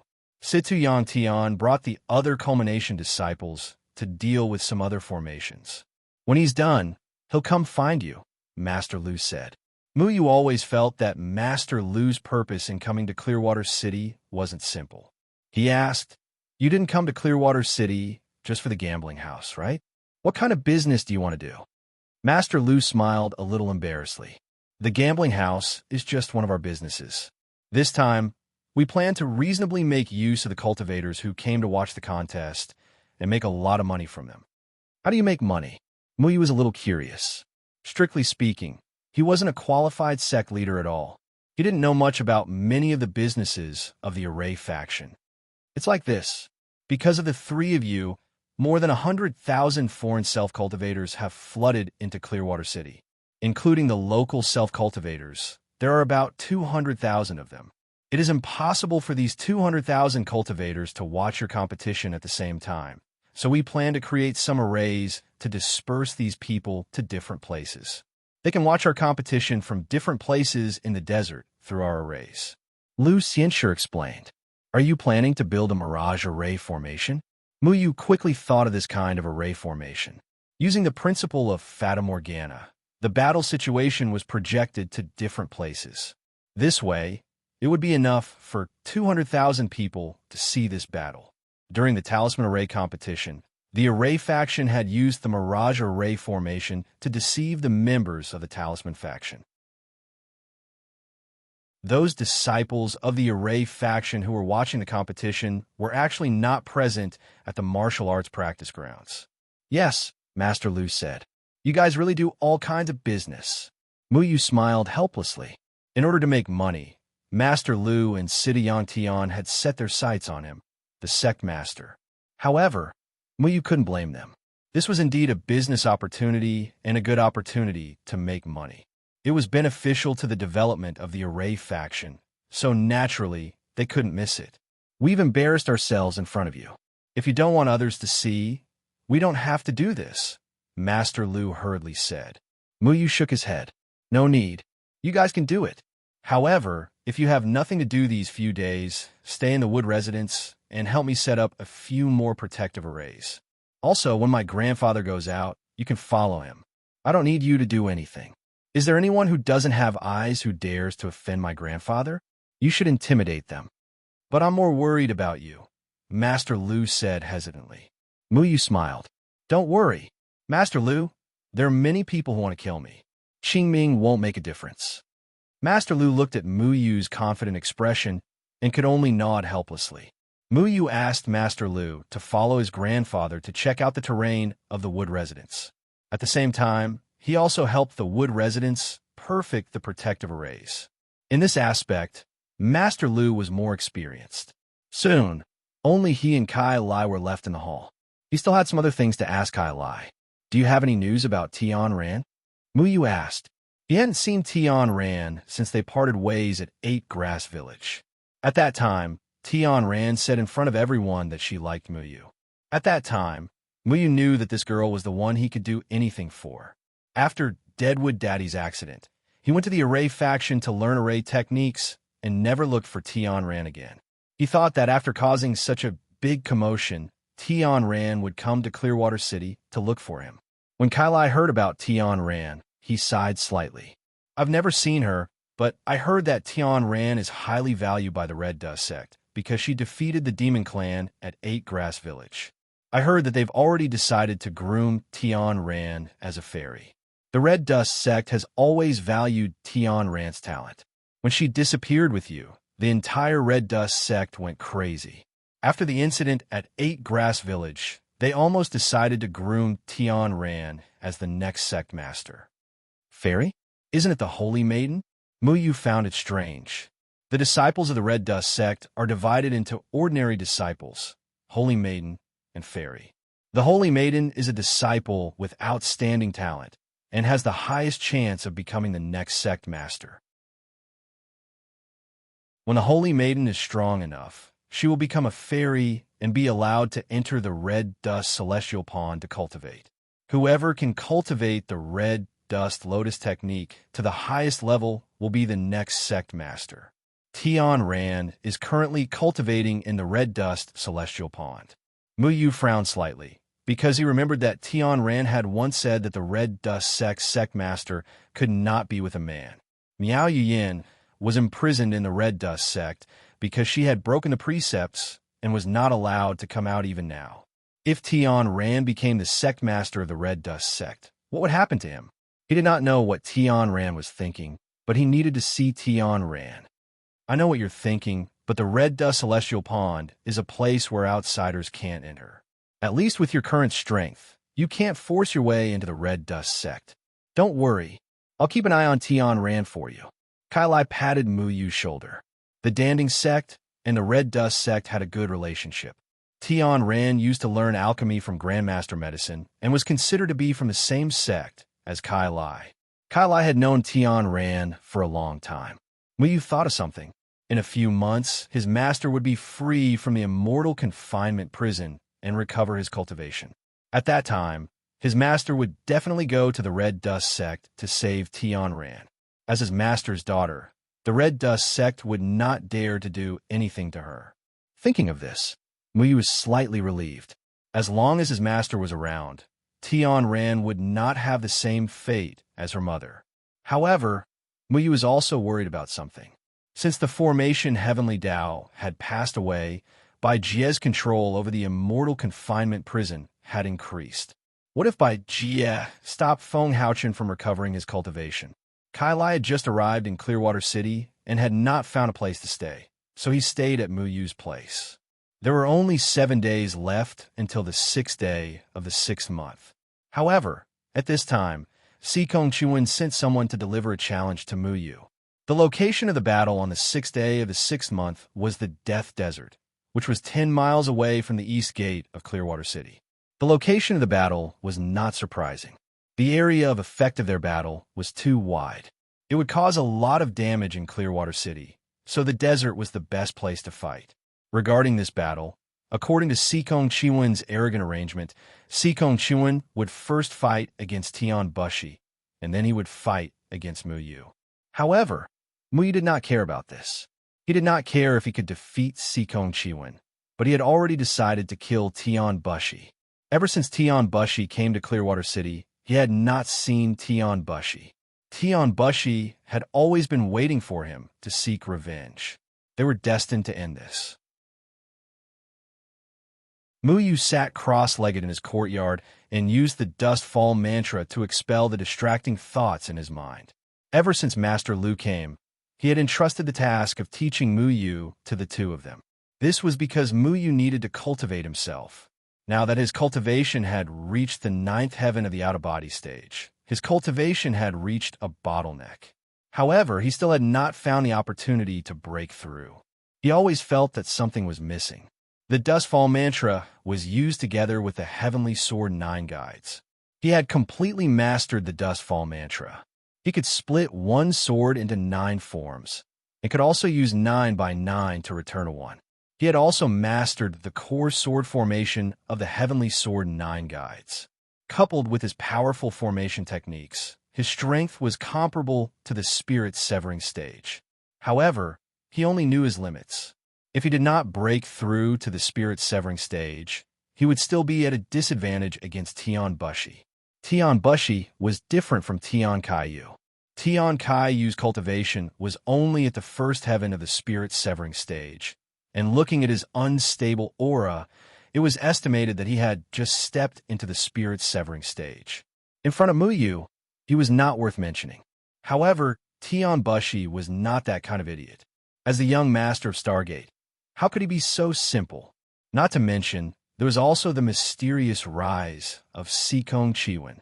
The sword light streaked across the courtyard, creating a ripple, and the shadow disappeared into the void.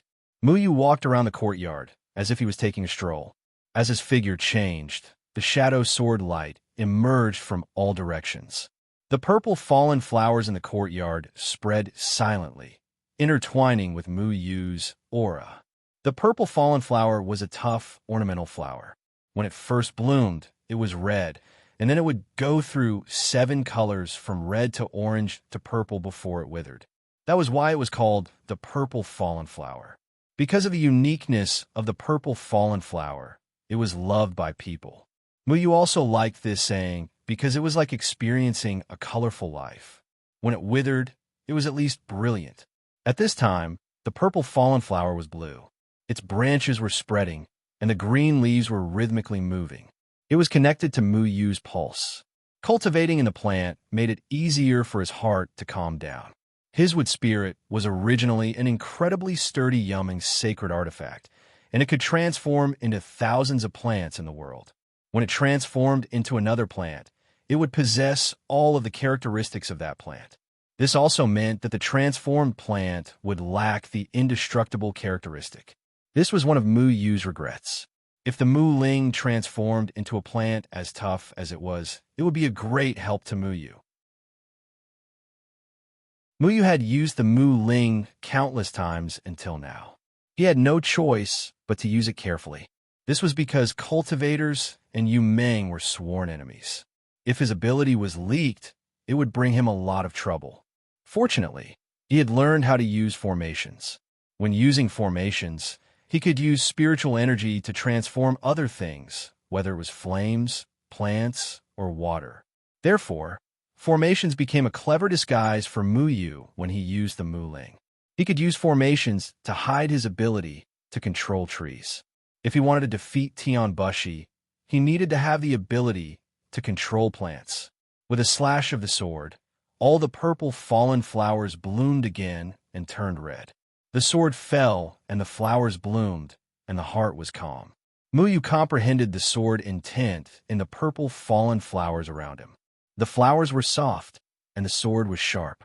The sword edge smelled the fragrance of the flowers, and the hardness and softness were combined.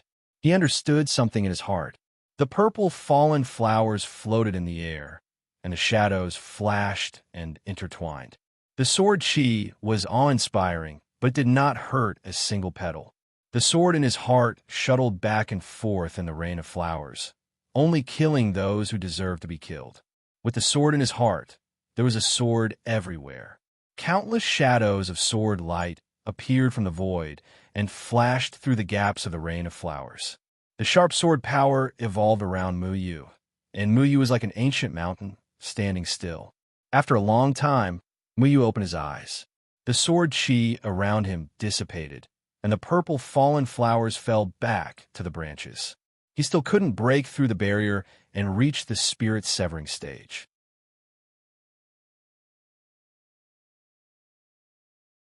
Chapter 528. Little Shuai, do you think there's a way to make the plants that Mu Ling transforms into possess Mu Ling's invincible characteristics? Mu Yu asked. It was a bit funny. He was the owner of Mu Ling, but he didn't know as much about Mu Ling as a little foodie.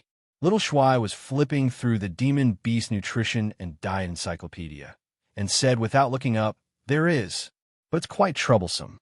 Tell me about it. Mu Yu wasn't afraid of trouble, but he needed to make up for Mu Ling's flaws. Kill people. When the sword's impulses are filled, the plants that it transforms into will possess the invincible characteristics. Little Shuai said lazily. Mu Yu didn't say anything. He used to dislike killing, but ever since Deadwood Daddy died, he found that his state of mind had unknowingly changed. When he killed someone, he would no longer feel uncomfortable, and he would even feel an inexplicable sense of carefreeness. It was a sense of carefreeness that shouldn't exist in his heart. He liked a thriving life, liked all life to move according to his own path, but he didn't know when it started, but he gradually began to accept killing. Whether it was breaking the ninth heaven sealing demon formation or repairing Mu Ling, killing seemed to have become a path that he had to walk. He always remembered his master's words. When you feel that you can do something that's worthy of your heart, then do it, even if it's killing someone. So he would kill Tian Buwei, he would kill Shi Deng Tian, he would kill everyone that deserved to be killed. He didn't think about how killing these people would affect his state of mind. I understand. Mu Yu nodded. In life, many things couldn't be avoided just because you didn't like it, and killing was the same. What do you understand? Tomorrow I'll make you braised tiger bear penis to satisfy your cravings. Little Shuai held the cookbook in his arms like it was a treasure and was still drooling foolishly. The cookbook was twice his size. I want steamed, Long Tong said. Mu Yu shook his head helplessly. It was good to have no worries. The last floor of the Star Pavilion was once again reserved by the 8 gates. Heaven Doesn't Wait sat elegantly on a chair with the others. There were more than 100 disciples from the 8 sects present. These people had only recently arrived at Clearwater City to discuss how to deal with Sikong Chuan. Everyone was looking at Tian Bu Can't Wait. Here, Tian Bu Can't Wait had become the focal point. There were also a dozen or so unfamiliar young men and women present. Everyone's aura was very calm and restrained, but they were also very sharp. Xianling's sex, Chao Qiushui, ranked 53rd in the extreme immortal realm. His cultivation base was at the 5th level of the spirit-severing stage. Door of Life and Death Si Wuxing, ranked 54th in the extreme immortal realm. His cultivation base was at the 5th level of spirit-severing stage. Solitary Fiend Sex, Shun Jiu, ranked 55th among the extreme immortals. His cultivation was at the 4th level of the spirit-severing stage. These people were the elites of the Eight Gates. They were all here for the battle between Tianbu Wait and Sikong Chuan. These weren't the only powerful disciples of the Eight Gates. It was just that the top 50 disciples had already gone into seclusion to cultivate. They wouldn't casually leave the gates until the last moment. Tianbu Wait sipped a cup of tea. Beside him sat an old man with his eyes closed. It was Tian Jiansheng, the unification stage expert who had entered the Yin Corpse formation with Master Liu back at the Sand Eagle King City. "Everyone, tell us what you found out about Sikong Chiwen." Chao Shui said. "Sikong Chiwen is too mysterious. We don't know much about him. The Sikong family was supported by the Mu family in the past.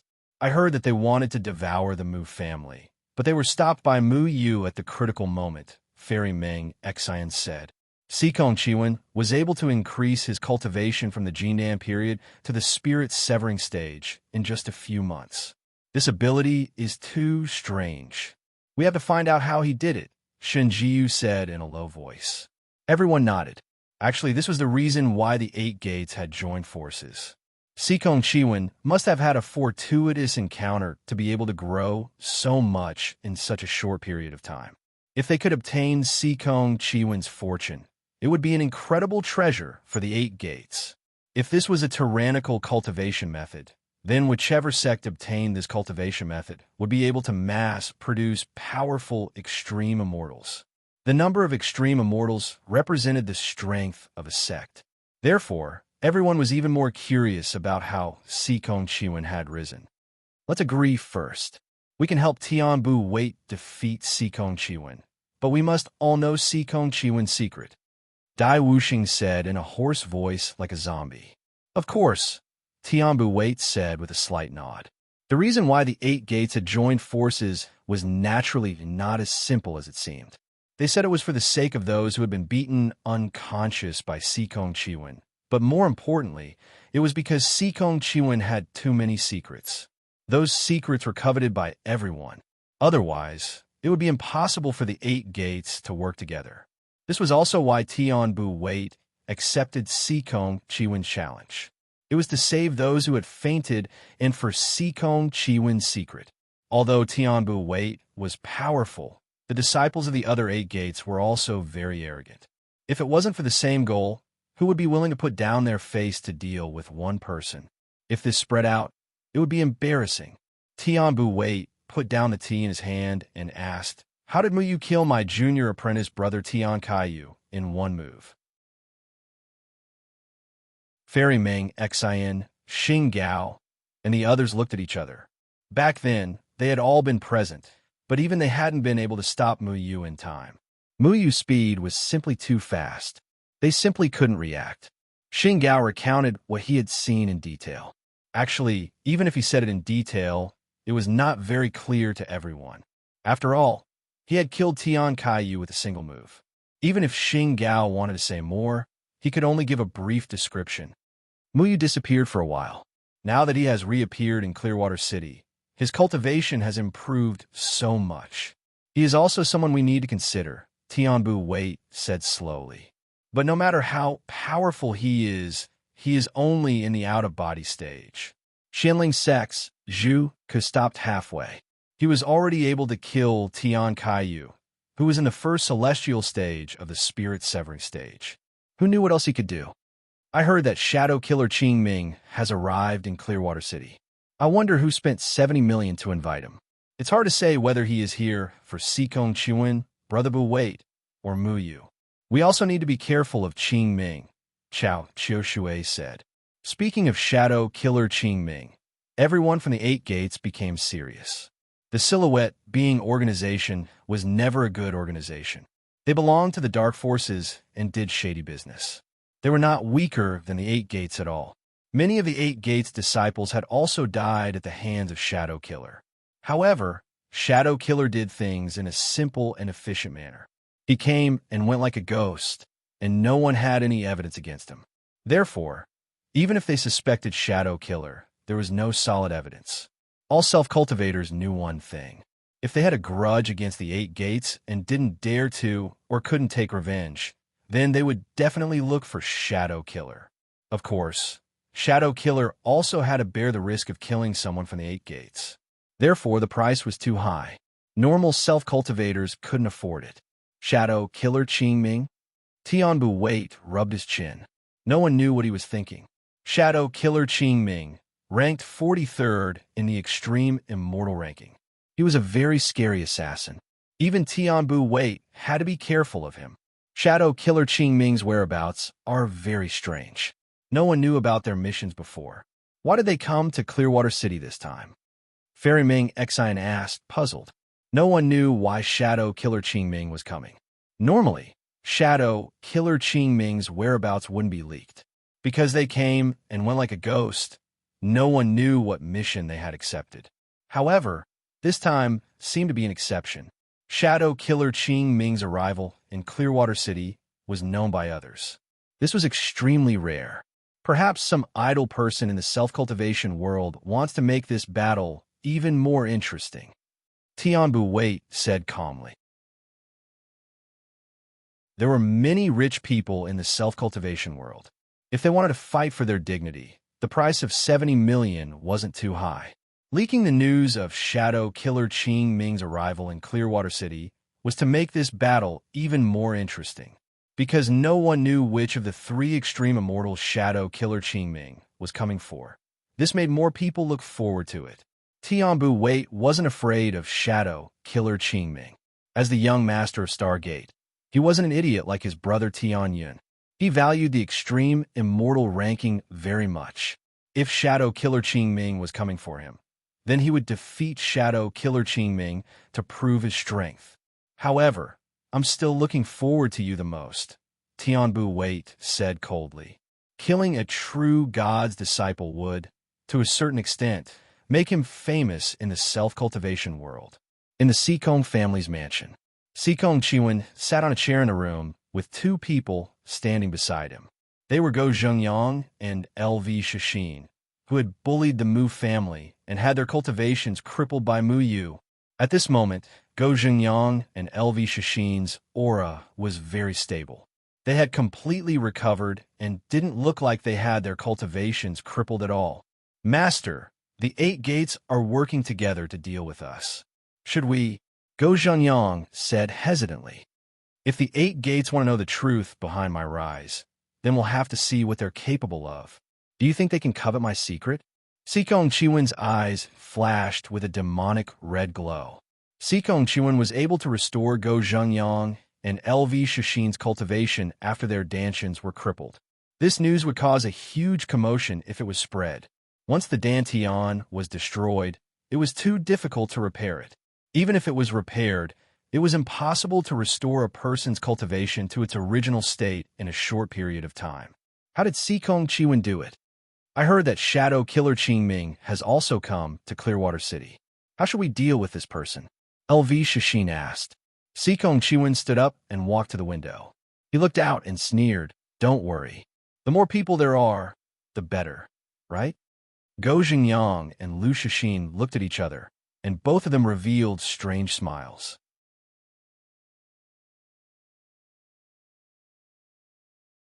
Chapter 529.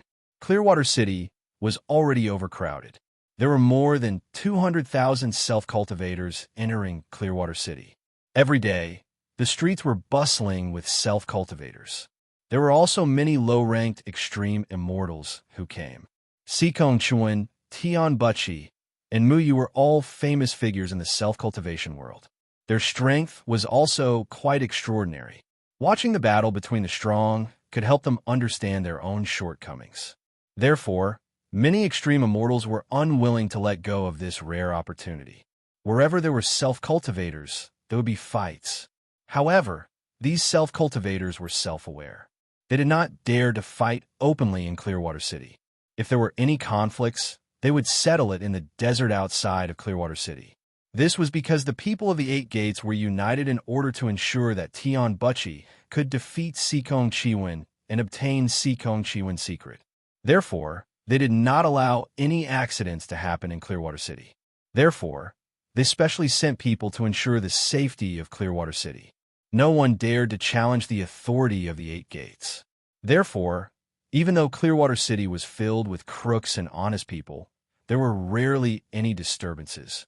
The Mu family often had to deal with various businesses in Clearwater City. Therefore, they often appeared in various places in Clearwater City. There were many pairs of eyes secretly watching their movements.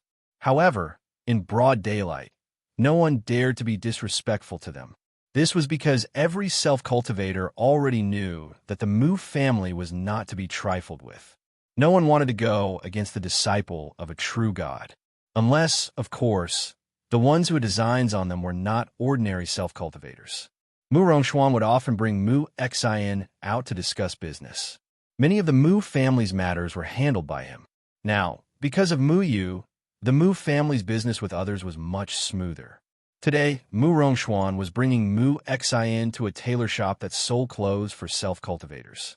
Because self-cultivators often had to walk in danger, they had a huge demand for clothes. Some clothes were made from the tendons of powerful demonic beasts. They could withstand a certain amount of power from flying swords. Therefore, they were very popular among self-cultivators. Mu Rongxuan also saw this business opportunity. Therefore, he also wanted to buy this tailor shop. Mu Xin did not like her father to discuss business. She wandered around the tailor shop alone. When she saw nice clothes, she would happily run over. Opposite the tailor shop was a tea stall. At this moment, a man and a woman were sitting in front of the tea stall, leisurely drinking tea. This is the Mu family, right? A fair-skinned young man gently picked up a cup of green tea and took a sip. The Mu clan is protected by a powerful array formation. This level of protection is second only to the array sect. If we want to find Mu Yu, we can only go through the door. The blue-clothed woman sitting opposite Mu Xin glanced at Mu Xin, who was running around the store. It's easy to enter the Wood clan, but it's not easy to leave. The young man smiled and shook his head. Then how do you plan to lure Mu Yu out? We came here for him, didn't we? The blue-clothed woman said. Mu Yu values his family very much. This will become his weakness. Be careful. Don't let anyone see you. The young man turned his gaze to the tailor shop. I understand. The woman in blue nodded. At this moment, there was not a single customer in the tailor shop. There was only a shop assistant accompanying Mu Xin. Mu Rongxuan and the shopkeeper were talking in the back room. The blue-clothed woman leisurely walked into the tailor shop. The shop assistant immediately greeted her. But the blue-clothed woman's eyes flashed with a blue light that shot into the shop assistant's eyes. The shop assistant's body suddenly froze. You didn't see me, do you understand? The blue-clothed woman said lightly. Yes. The shop assistant turned around and returned to the counter. He sat back in the chair behind the counter and looked outside the shop in a daze. Big sister, are you here to buy clothes? Mu Xin blinked her big eyes and asked curiously. The blue-clothed woman smiled slightly. Yes, can you help me pick a good one? Okay. Mu Xin took the blue-clothed woman and ran to the rack where the clothes were hung. The blue light flashed again, and only the shop assistant was left in the shop. The young man in the tea stall had already disappeared. The entire Mu clan was shrouded in a layer of dark clouds. Everyone's expression was not good. A faintly discernible sense of crisis spread in everyone's hearts. You said Xiao Xin is missing? Mu Yu asked in a deep voice. Mu Rongxuan was about to go crazy. He handed a piece of paper to Mu Yu and said, Just now, I took Xiao Xin out to discuss business. I let her play in the shop by herself. But when I was done, I found that Xiao Xin was missing and the shop assistant sent over this piece of paper. Mu Yu, what do we do now? Mu Yu spread out the paper and wrote a few words on it. Tonight at midnight, let Mu Yu come to Clearwater City's Death Desert alone. Otherwise, the little girl will die. The location was Death Desert, which was the place where the three of them were going to fight on June 6th. Other than these few words, there was no name. The paper was ordinary paper. There was nothing special about it. This piece of paper had no beginning or end, but it made Mu Yu burn with anger. He never thought that someone would want to use Xiao Xion's life to threaten him. Visiting Sha, Kai Lai frowned and took the paper from Mu Yu's hand. He flipped through it for a long time, but could not figure out anything. I'm not sure. But now that the Mu clan is protected by a powerful formation, no one can enter without a sound. Not even Ing can. If he wants to force me to show myself, he will most likely use this method. Mu Yu's voice was cold. The formation he set up for the Mu clan was very powerful. He did not have to worry about others barging in. However, the Mu clan could not hide in this stronghold forever. If he did not solve this problem, it was very likely that the entire Mu clan would be implicated. How is Ing Sha's strength? Mu Zixing rushed over as soon as he heard the news. Mu Yu shook his head. Ing Sha, who was ranked 43rd in the extreme immortal ranking, was at least at the 6th firmament of the severed soul stage. Mu Yu, on the other hand, was only at the 9th firmament of the out-of-body stage. The difference in strength was too great. Third brother, did you ask the shop assistant in detail? Don't you even know what the person who took little Xian away looked like? Mu Zixing asked seriously. Mu Rongxuan shook his head. I asked, but the shop assistant seemed to have lost his memory. He couldn't remember little Xian at all. The 24 Ing Sha were very mysterious. It was said that no one had seen what they looked like. Mu Yu had no choice. For his sister, he had to go. We must think about this matter at length. Mu Qianna hurriedly came over and said, Ing Sha's fierce reputation was even greater than Sikong Chiwen and Tian Bushi. If this was the case, then Mu Yu would be in trouble if he really went. Master Lu said, Mu Yu, I'll go with you. Although he knew Mu Yu's strength, he also knew Ing Sha's strength. Ing Sha was more difficult to deal with than Sikong Chiwen and Tian Bushi. Mu Yu shook his head. No, if it's really Ing Sha, I'll deal with him alone. Master Lu, stay here and help me protect the Mu family. Tell the others not to go out. I'll be back soon. Mu Zixing put his hand on Mu Yu's shoulder and said calmly, I don't trust you to go alone. Mu Zixing had lost his son once. He didn't want to lose him a second time. Mu Yu's heart skipped a beat. It's fine. I'm not someone who can be caught so easily. Wait for me here. It's not a good time to leave the Mu family. He knew what Mu Zixing was thinking. If Ing Sha really did come, he couldn't choose to run. Otherwise, the Mu family would be in constant danger. Is this really okay? Mu Zixing's heart was filled with anxiety. Don't worry. We don't know who's going to kill who yet. Mu Yu's eyes flashed with a cold light. Clearwater City was very quiet at night. The moonlight shone on the oasis in the boundless desert, as if it was covered in a layer of frost. Mu Yu quickly flew out of the Mu family and out of the city, disappearing into the night. Finally willing to come out, a shadow appeared in a small alley. This shadow was like a ghost. Even if someone walked in front of him, they wouldn't be able to detect his presence. The moonlight stretched the shadows of the buildings in Clearwater City. This shadow stared at Mu Yu's figure, weaving through the shadows cast by the moonlight. He was never exposed to the moonlight. He was like a walker in the shadows. Every shadow was his foothold. However, his figure suddenly paused. He looked at the dark alley in front of him quietly, as if he had noticed something. After a moment of silence, he disappeared into the shadows. A woman in blue walked out of a dark alley. She stared at the place where the shadow had been, and then looked at Mu Yu, who was shuttling back and forth in the sky above Clearwater City under the moonlight. She silently turned around and left. The Desert of Death was an extremely dangerous area near Clearwater City. This was originally a trade route. The Desert of Death wasn't called the Desert of Death. However, on a certain day, the sand in the Desert of Death started to meander like water. It was extremely strange. Everyone in Clearwater City knew that the phenomenon of quicksand would appear in the desert. However, the quicksand in the Desert of Death could really move. Under the influence of the wind, it floated around the Desert of Death like water. This strange phenomenon would happen a few times a day.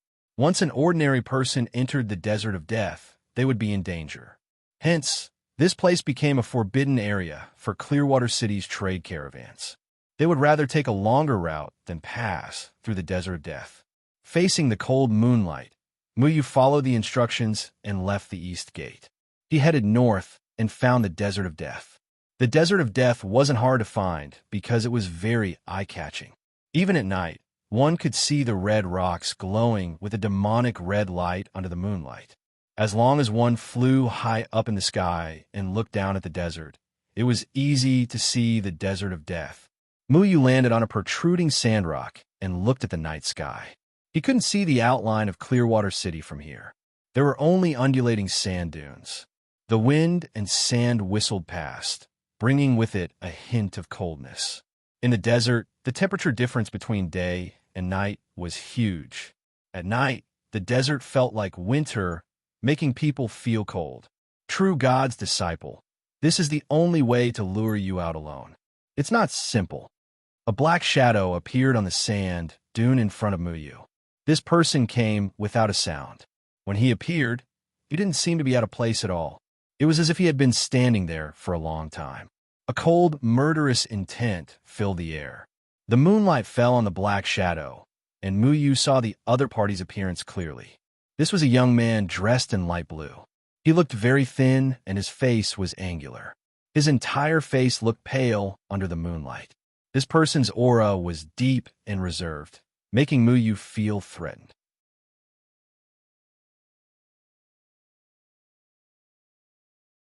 Chapter 530. Shadow Killer.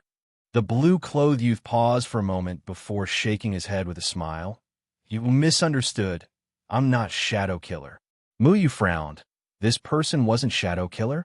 Since you're not Shadow Killer, why did you kidnap a little girl? Muyu didn't like being threatened. I'm Bai Yetian. I'm here to discuss something with you. Bai Yetian smiled. What is it?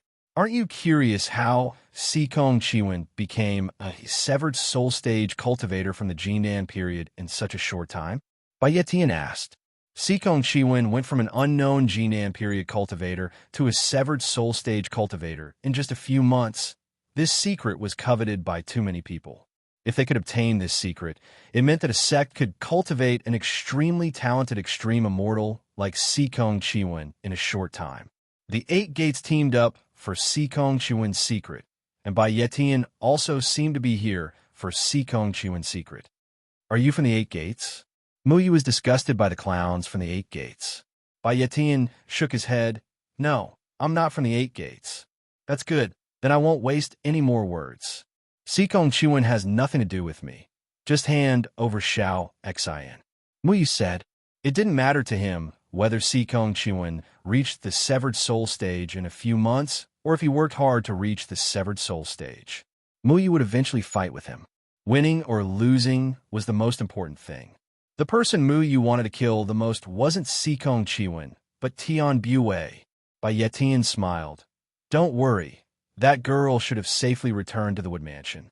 Because I couldn't find a way to ask fellow Muyu out, I could only use this method. Please forgive me. Muyu snorted. You could have gone to the Wood Mansion to find me instead of using my family to threaten me. I don't like this way of meeting. There are so many people watching the Wood Manor every day. I don't want to expose my identity, Bai Yetian said with a smile.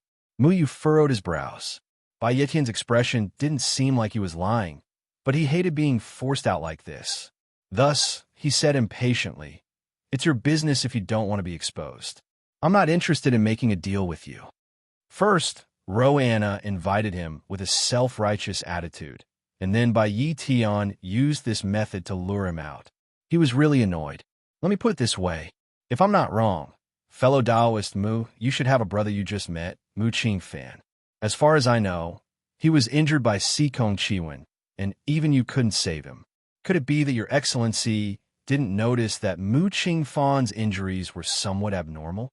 Bai Yetian asked. Muyu naturally knew about the abnormality in Mu Qingfan's body. Not only him, even the people from the Eight Gates who were knocked unconscious by Sikong Chiwen were helpless. Bai Yetian continued, That power is very strange. Furthermore, there's a powerful demonic power in their bodies causing trouble.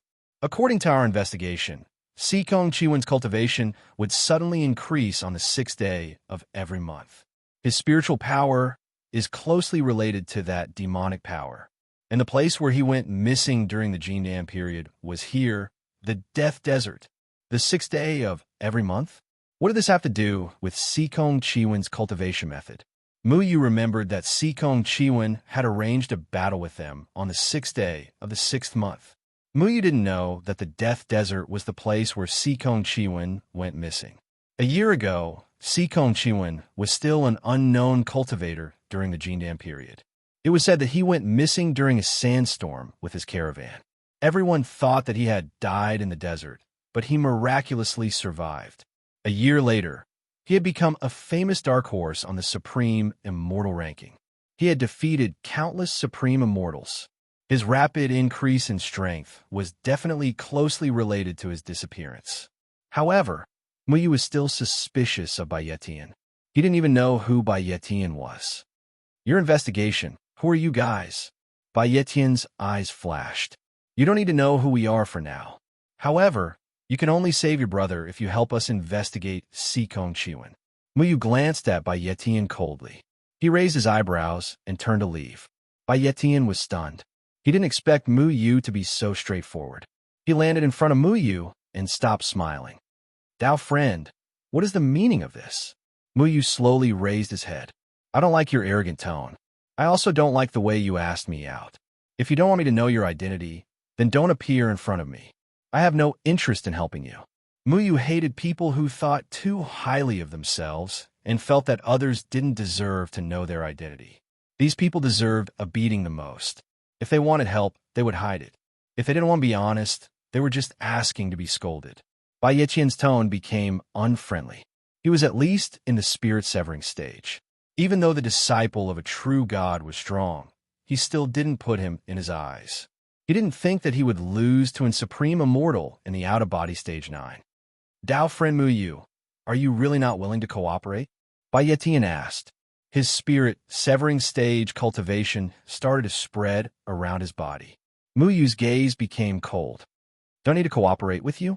The power of the 9th celestial level of out-of-body stage raged in the desert, shaking away the yellow sand that swept over. It was no weaker than Bai Yiqian's spirit-severing stage aura. Bai Yiqian frowned. Then he relaxed and smiled. He retracted his aura and said, I was rash. I apologize. Dao friend Muyu really lives up to your name. Now, I know how you killed Tian Kaiyu in one move. In the past, Muyu had killed Tian Kaiyu of the Heavenly Star sect with a single move. This matter wasn't spread out because he had killed Tian Kaiyu in front of more than 30 talented disciples of the 8 sects. More than 30 people couldn't stop Muyu from killing Tian Kaiyu. If this matter was spread out, it would only damage the reputation of the 8 sects. Other than the people of the 8 gates, no one knows about this. How do you know? Muyu was very disgusted with the people of the 8 gates. Bai Yiqian smiled and shook his head. There are some powerful forces hidden in the cultivation world. The 8 gates don't represent the entire cultivation world. I naturally have my ways to know. Let me introduce myself. I'm from the Shadowless race. Shadowless race? I've never heard of the Shadowless race. Muyu shook his head. Bai Yiqian showed a matter-of-fact expression and said, Not to mention you, very few people in the 3 continents know about our existence. Everyone knows about the silhouette being, but very few people know about the Shadowless race. Because our existence is to destroy the silhouette being. Muyu was a little surprised. You are against the silhouette being? The silhouette being specialized in all kinds of illegal activities. They collected all kinds of information on the 3 continents to sell, solved all kinds of troubles for people, and the thing they did the most was killing people.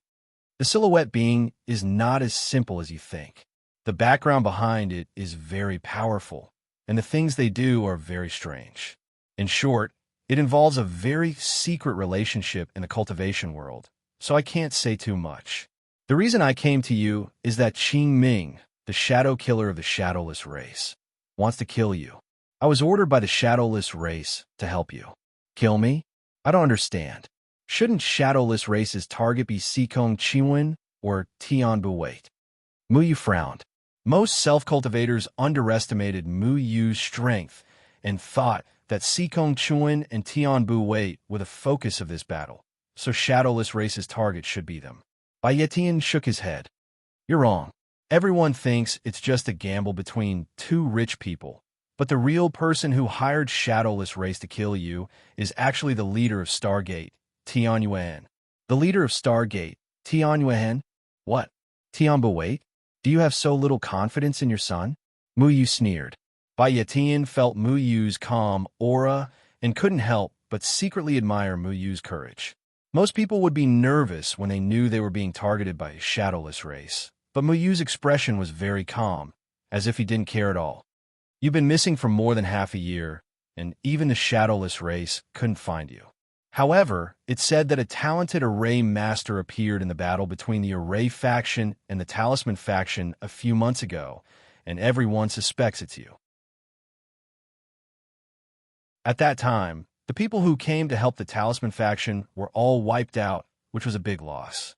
The Stargate suspected that you were behind it, and even suspected that you've become the leader of the array talisman faction. Tian Yuan didn't want anything to happen to his son, so he chose to pay a huge price to hire shadowless race's Qingming to assassinate you. Bai Yetian stared at Mu Yu's expression, trying to read something from Mu Yu's expression. Even he could only guess that Mu Yu was the leader of the array talisman faction. It's really hard for the people of Stargate. Mu Yu still said without changing his expression. Judging from your speed and the protective array formation of the Mu family, you must be Feng Mu who helped the array faction. Bai Yetian said. Mu Yu didn't want to admit or deny it. He just said lightly, "Why should I believe what you said? Shadowless race has always been very careful, and it's impossible for outsiders to know who the client is. But this time, many people know that Shadowless race's Qingming came to Clearwater City because I released the news." Bai Yetian laughed. "You released the news?" Mu Yu still had doubts in his heart. "Yes, I released the news to destroy Shadowless race's plan. I don't want you to be killed by Shadowless race." Bai Yetian said. "It's not certain who will kill who." Mu Yu snorted coldly. Bai Yetian said non-committally. "In short, I was ordered by my superiors to help you avoid being killed by Shadowless race. In exchange, I need you to assist us in the investigation of Sikong Chiwen. We have more information than you, and we know more about Sikong Chiwen, Tian Bolui, and the Shadowless race. I'm afraid you can't protect the Mu family by yourself. I can deal with Shadowless race myself. I don't need your help." Mu Yu said straightforwardly. "This is not your personal matter. I don't mind telling you that I caught the little girl, just to remind you that if the Shadowless race can do something to the Mu family, so can the Shadowless race. If you cooperate with us, we will ensure the safety of the Mu family." "Are you threatening me?" Mu Yu said in a deep voice. "I'm just stating a fact. You can't protect the Mu family forever in that courtyard with a protective array formation. If they want to live in Clearwater City, there will be a time when they have to leave the courtyard. The Shadowless race is only targeting the Shadowless race, not the Mu family, and you killed the people of Stargate. The people of Stargate are not easy to deal with." Bai Yetian waved his hand, and a token slowly fell in front of Mu Yu. "Think about it yourself. When you have made up your mind, as long as you infuse your spiritual energy into this token, I will be able to detect it. I will tell you where to find me through this token. Then we can discuss it in detail." Bai Yetian took a last look at Mu Yu, and then a gust of yellow sand blew over, wrapping him in the night and disappearing. The token was black, and only 2 words were engraved on it, "Shadowless." There was nothing fancy about it, but gave people a heavy feeling. You're tuning into the Warrior Lore YouTube channel. Don't forget to subscribe and join us on this journey to catch the most captivating stories.